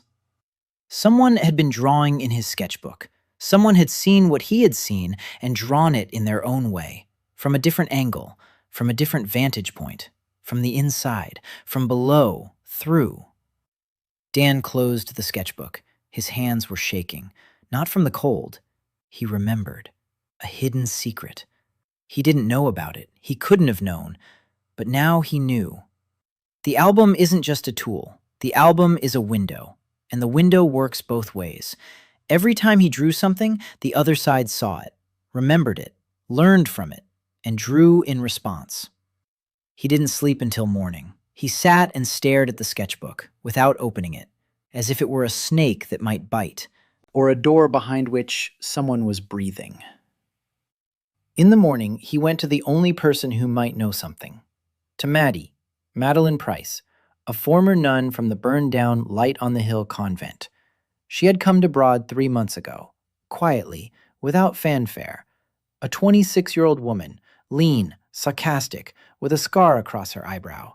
She said she was looking for the sketchbook. 30 years, since she was 5, when the convent burned down and 12 sisters died and she was left behind, a little girl in a nightgown, in the snow, in front of the burning building.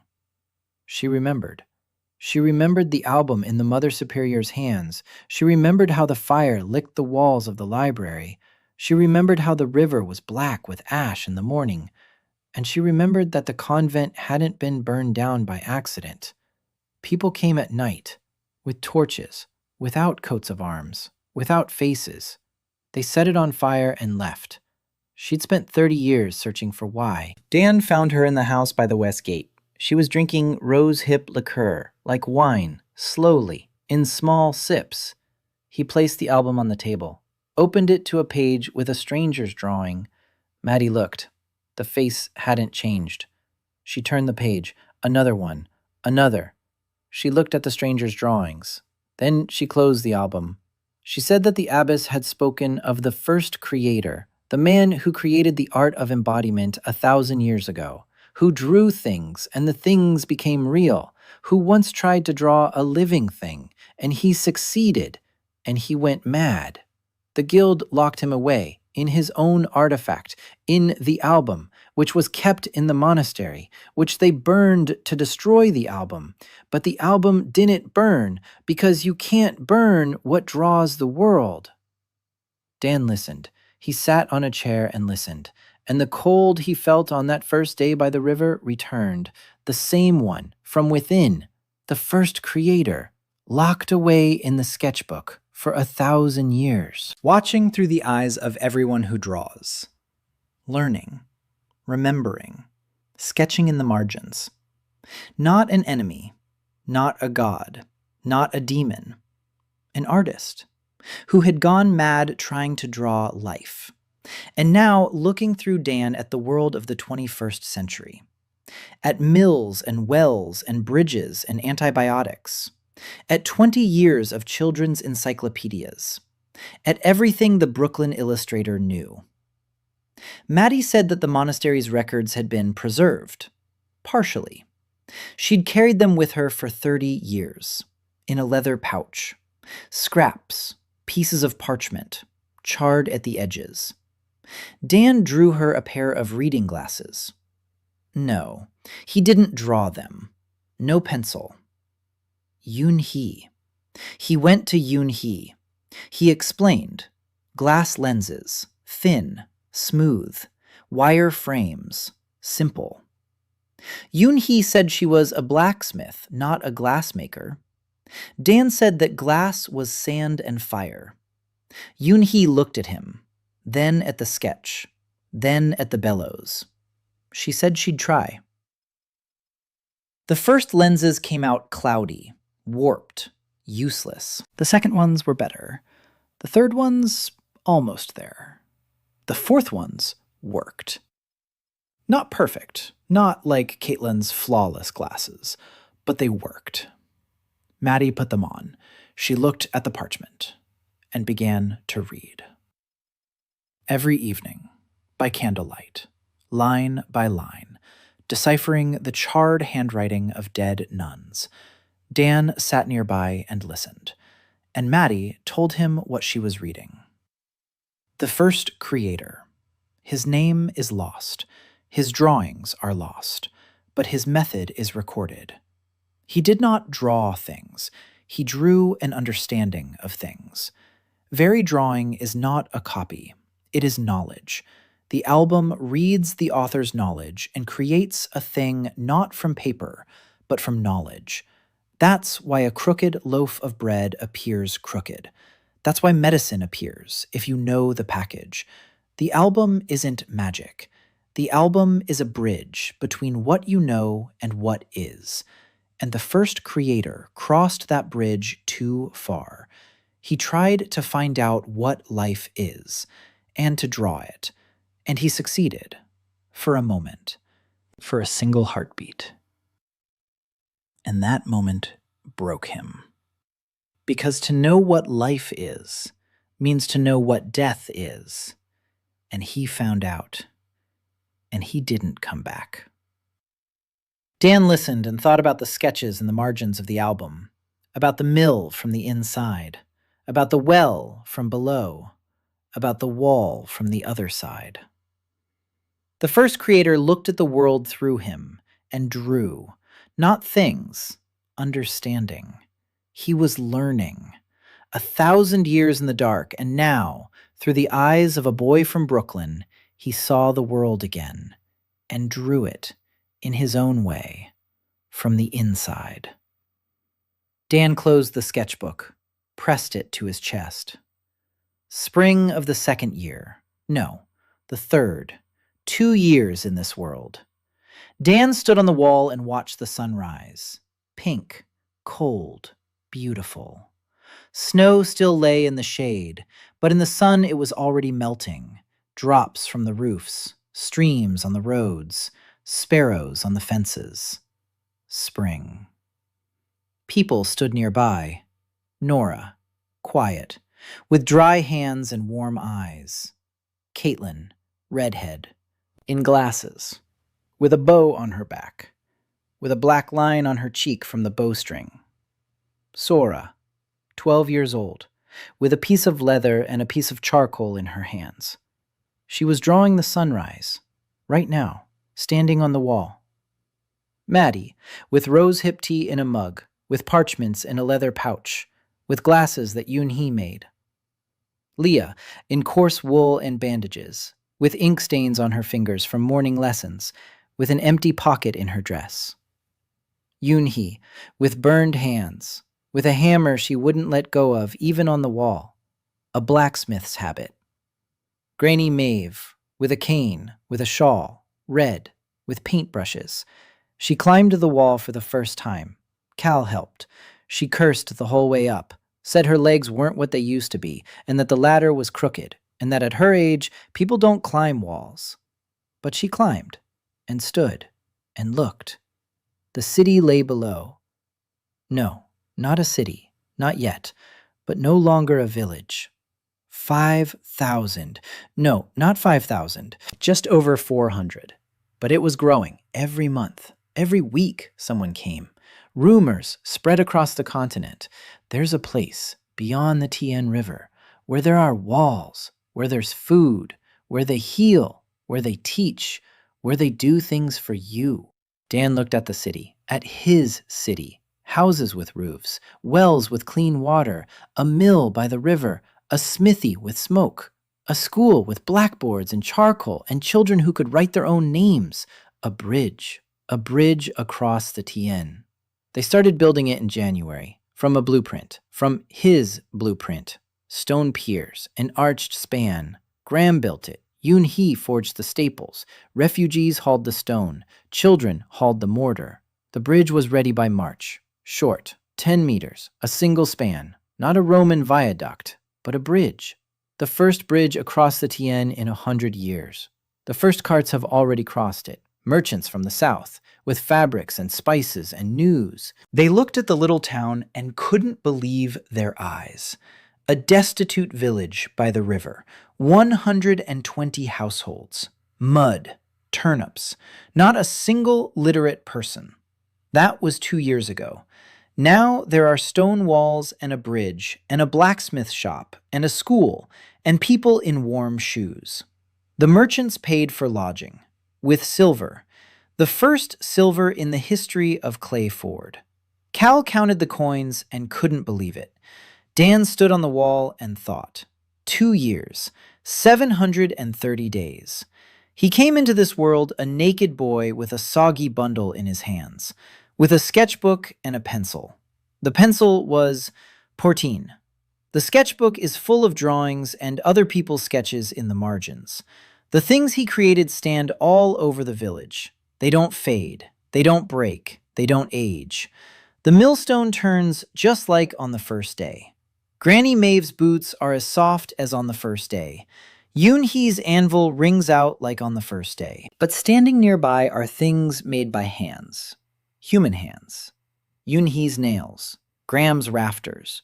Nora's bandages. Leah's letters on the blackboard. Sora's drawings on leather. Caitlin's arrows in the target. Grandma Maeve's pie. Embodied and alive right here. Like two banks of the same river, connected by a bridge, which they all built together. He took out the album, opened it. He looked at the stranger's drawings in the margins. Small, quiet, someone else's. The first creator watched from the darkness and drew the world. His world. Their world. Dan wasn't afraid of him, didn't hate him, understood him. An artist locked inside his own work for 1,000 years, seeing the light only through someone else's eyes, drawing only in the margins of someone else's blueprints. Lonely, like Dan on his first day on the shore, only 1,000 times longer. Maddie said the first creator was dangerous, that he had gone mad, that if he got out, the world wouldn't survive. Dan wasn't sure. Maybe he was dangerous. Maybe not.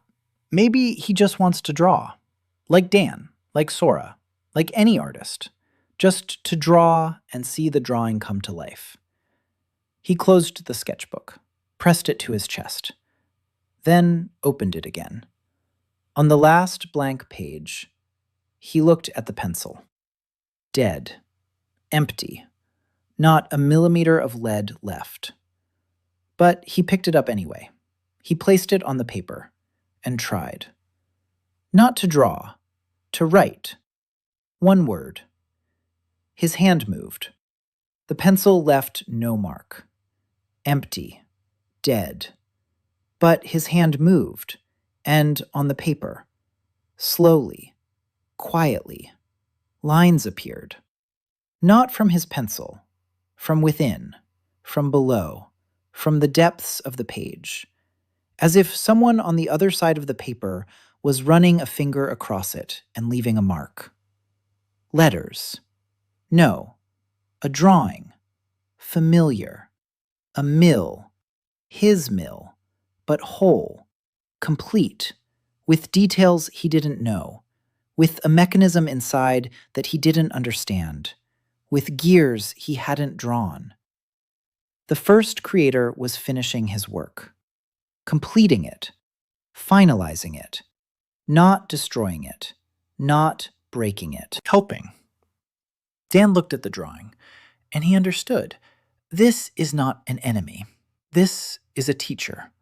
Who had waited 1,000 years for a student? He closed the sketchbook.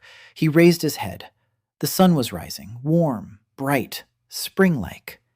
He looked at the people nearby, at Nora, who stood close by and was silent, at Caitlin, who was looking east and counting the clouds, at Sora, who was drawing and didn't notice anything around her, at Maddie, who was drinking rose-hip tea and reading a parchment, at Leah, who stood with her back straight and her lips pressed together and, for the first time, didn't look lost, at Yun-hee, who was holding a hammer and looking down at the smithy below with the expression of a master, at Grandma Maeve, who was wrapped up in a shawl and grumbling about the wind.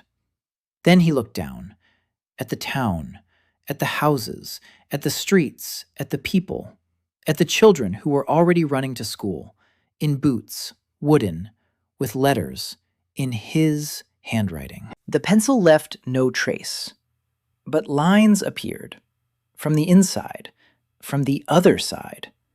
The first creator was drawing with him, his hand and a hand from the depths of the sketchbook. Two artists, one drawing, a sign, simple letters, Ford-on-Tien. They make it for you here. The page lit up, for the first time in 6 months, a warm golden light. The sign materialized in Dan's hands, wooden, heavy, with letters burned so deep that neither rain, nor wind, nor time could erase them. He hung it above the gate, by himself.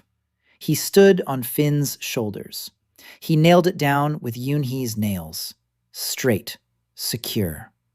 The letters faced east, toward the road where people came, refugees, merchants, travelers, enemies, everyone.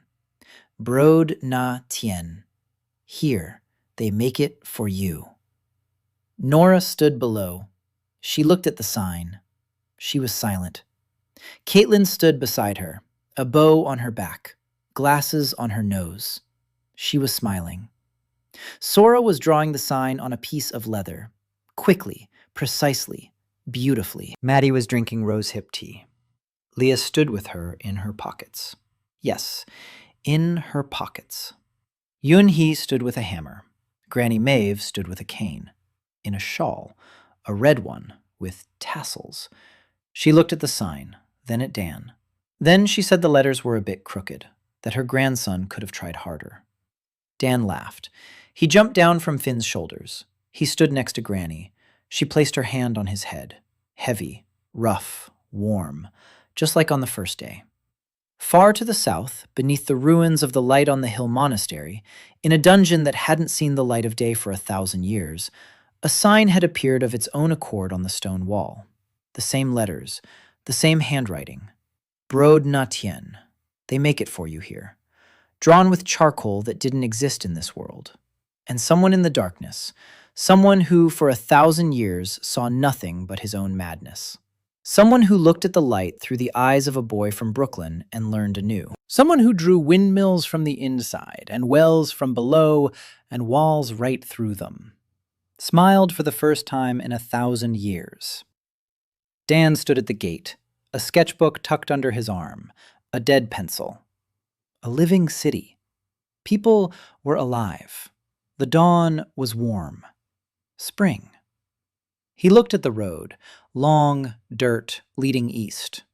Somewhere out there were the Greys, and Valmor House, and the Guild of Creators, and the entire continent of Asterion, which did not yet know that in a small town by the river, a boy with a boy and a sketchbook full of drawings had already changed the world.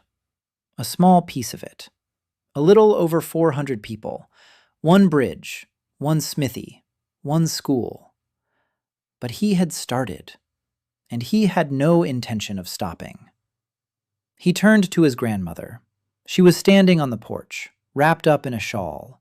She said breakfast was getting cold. Dan nodded. He went home. There was pie, with fish, on the warm stove, in the house he had drawn for his grandmother, who skipped meals so he could eat every day. Now they both ate every day, and they would tomorrow too.